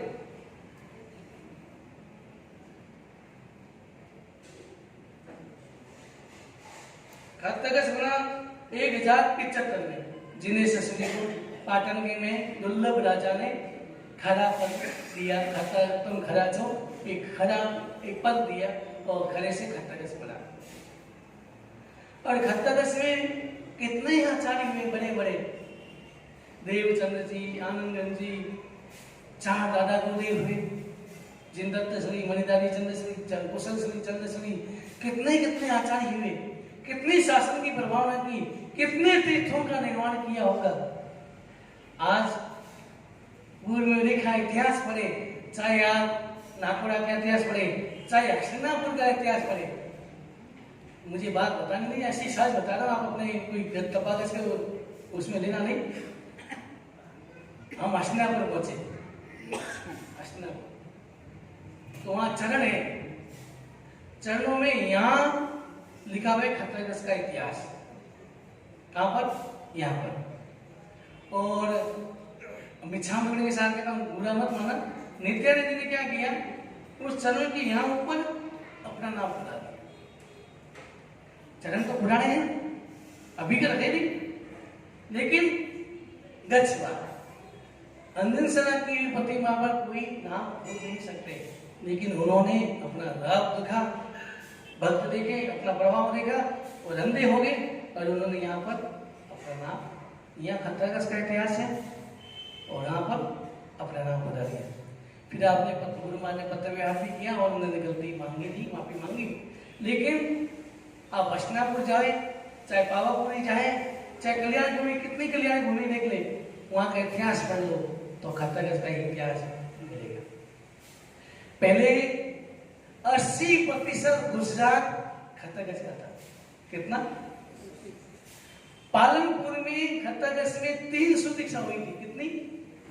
ये पालनपुर दिशा में, पालनपुर में, राधनपुर में, आप देखो इतिहास पढ़ो पुराना खत्तगज का, कितनी दीक्षाएं होती गुजरात। लेकिन धीरे धीरे अपना सहयोग बना, साधु कम हो गए, विचरण न कर पाए, इस कारण से अब इसमें गलत नहीं, जो विचरण आएगा, जो साधु आएगा, वो आप धर्म की आराधना करेंगे, तो उस हिसाब से अपनी परंपरा, उस परंपरा बदलेगी। बाकी पहले 80% गुजरात खत्तगज का था। तो खत्तगज के आचार्य भगवान ने बहुत काम किए, तीर्थों की स्थापना की, बहुत सारे बड़े बड़े आचार्य हुए जिन्होंने संघ की शासन की बहुत प्रभावना की। उसके बाद अचलगज हुआ 1168 में। अब क्या हुआ कि प्रत्येक समस्या प्रतिबंध करने के नगर से पहुंचा, तो मुपत्ति भूल गया घर पर। पुराने जमाने में उपास में मुपत्ति रहती नहीं थी, तो आचार्य बोलने का मुपत्ति की जगह ये अचल का प्रयोग कर लेना, आचल का पठन कर लेना, ये आचल कहते हैं ना, आचल का पठन कर लेना। उन्होंने मुपत्ति के बिना प्रतिबंध करा दिया, तो लोगों ने कहा, विरोध किया, गुरु से लोगों ने आचल किया, मुपत्ति के बिना कैसे? तो उन्होंने कहा मुपत्ति की जरूरत नहीं, और उन्होंने नया गज प्रारंभ कर दिया। क्या किया? अचल गज। वही कर लिया अचल गज, अचल का प्रयोग किया, अचल गज पड़ गया। आज भी वो समय सन्नी समय नहीं, छिड़ा सन्नी समय छिड़ा खाऊं, उनका प्रतिकोण अलग ही है, तो छिड़ा कहते हैं। लेकिन बाद में मुपत्ति, आज तो सभी छात्रों अचल गज में मुपत्ति रखना प्रारंभ कर दिया, लेकिन अचल के कारण ही ये भेद पड़ा। इस प्रकार आर्य सत्यशुरी ने ये अचल गज की परंपरा प्रारंभ की। अभी वर्तमान में, पहले गुण समुदाय में थे आचार्य हुए, अभी वर्तमान में कला परमशुरी आचार्य है, गचारी करती है। इस प्रकार अचल गज पड़ा। और तपागज 1285 में तपागज पड़ा। जगत चंद्र सूरी मैंने बनाया, आए लगे उदयपुर में तपस्या की, इसलिए राजा ने उसको तप्पा विनोद दिया, तब से तपागज प्रारंभ हुआ। तपागज के जीवन और पहले तपागज खत्तगज में इतना भेद नहीं होता था, आपस में मिल के रहते थे। अब नवपद की पूजा, सिद्ध चक्र की पूजा सभी आचार्यों ने मिलकर खत्तगज तपागज के आचार्य ने मिलकर बनाई, 3 आचार्यों ने मिलकर बनाई। पहले इतना भेद नहीं था, क्योंकि मूल सिद्धांत तो एक ही है, परंपरा एक ही, थोड़ा बहुत भेद है। तो भेद को मत देखे, जो एक है नियम उनको न पड़ेगा दृष्टि डाले, तो हमारे मन में कोई भेद नहीं रहेगा। फिर 5 चंद्र चला 1575 में 5 चंद्र ने शुरू किया। वो शायद केले को लेके या ऐसे फल को लेके थोड़ा भेद हुआ और गलत हुए। फिर तीर्थ हुई वर्तमान में हुआ। राजेंद्र सिंह ने शुरू किया, 125 साल हुए, 100-125 साल हुए। उन्होंने कहा बुद्धिगढ़ में देवी देवता को याद नहीं करना चाहिए, तो तीन हुई बोलना, चौथी हुई नहीं बोलना, तो वो 3 स्तुति गज का प्रारंभ किया। राजेंद्र सिंह मोहन खेड़ा वाले ओपन कहते हैं। फिर स्थानिक वासी शुरू हुआ 1531 में लोकासा ग्रंथ लिखते थे, लोहिया कहते थे पहले, असली लिखते थे, असली के लोगों को बुला के लोहिया होते थे वो लिखते थे, राइटिंग लिखते थे, वो ग्रंथ लिखते थे। ग्रंथ लिखते लिखते आडम्बर का विरोध करना चाहिए था, आडम्बर का विरोध करते करते मंदिर का ही विरोध कर दिया। मैंने उनको कहा कि कपड़ों में अगर जू पड़ जाए तो जू उठाएंगे कि कपड़ा फेंक देंगे, आडम्बर का कम करो लेकिन कपड़े तो बड़ी बदलेंगे, जीव हटाएंगे। एक बार क्या हुआ, मेरी जीवन की घटना, महामंदिर जोधपुर जैन मंदिर की जयंती थी और मुझे भी बुलाया प्रवचन देने के लिए। मैं भी गया। एक साथ में मेरे सामने ऐसी बात की, पत्थर ही जड़ है, पत्थर जड़ है, जड़ की पूजा करते, जड़ को क्यों पूछते हैं, जड़ को क्यों हाथ जोड़ते। उन्होंने मेरे सामने ये बात की। अब मुझे जवाब तो देना ही पड़ेगा, मैं इस तरह मंदिर मांगी हूँ, मैं मंदिर तो मानने वाला हूँ। तो मैंने सीधा प्रश्न किया, दिमाग लगाया और मैंने उनको कहा, ये मुनिराज कमरे के अंदर जाए, पैंट पर से पहन के आए, पाटे पे बैठे, आप वंदन करेंगे कि नहीं? मैंने कहा क्यों? पंच महावर वैसे ही है, घर गए नहीं, कुछ किया नहीं, केवल कपड़े ही बदले। तो मैंने कहा कपड़े जड़ है चेतन क्या है? जड़ है नहीं, तो आप किसको हाथ जोड़ दे? वंदन किसको करें? जड़ को करें। मैंने कहा जड़ को यहां तक भगवान का जड़, शरीर भी जड़ है, जब तक मोक्ष नहीं मिलेगा जड़ का सहारा लेना पड़ेगा। मैंने 2 ऐसे उदाहरण दिए, वो मुनि उठ के चल दिए। तो जड़ चेतन की बात, इन्होंने मंदिर का विरोध कर दिया।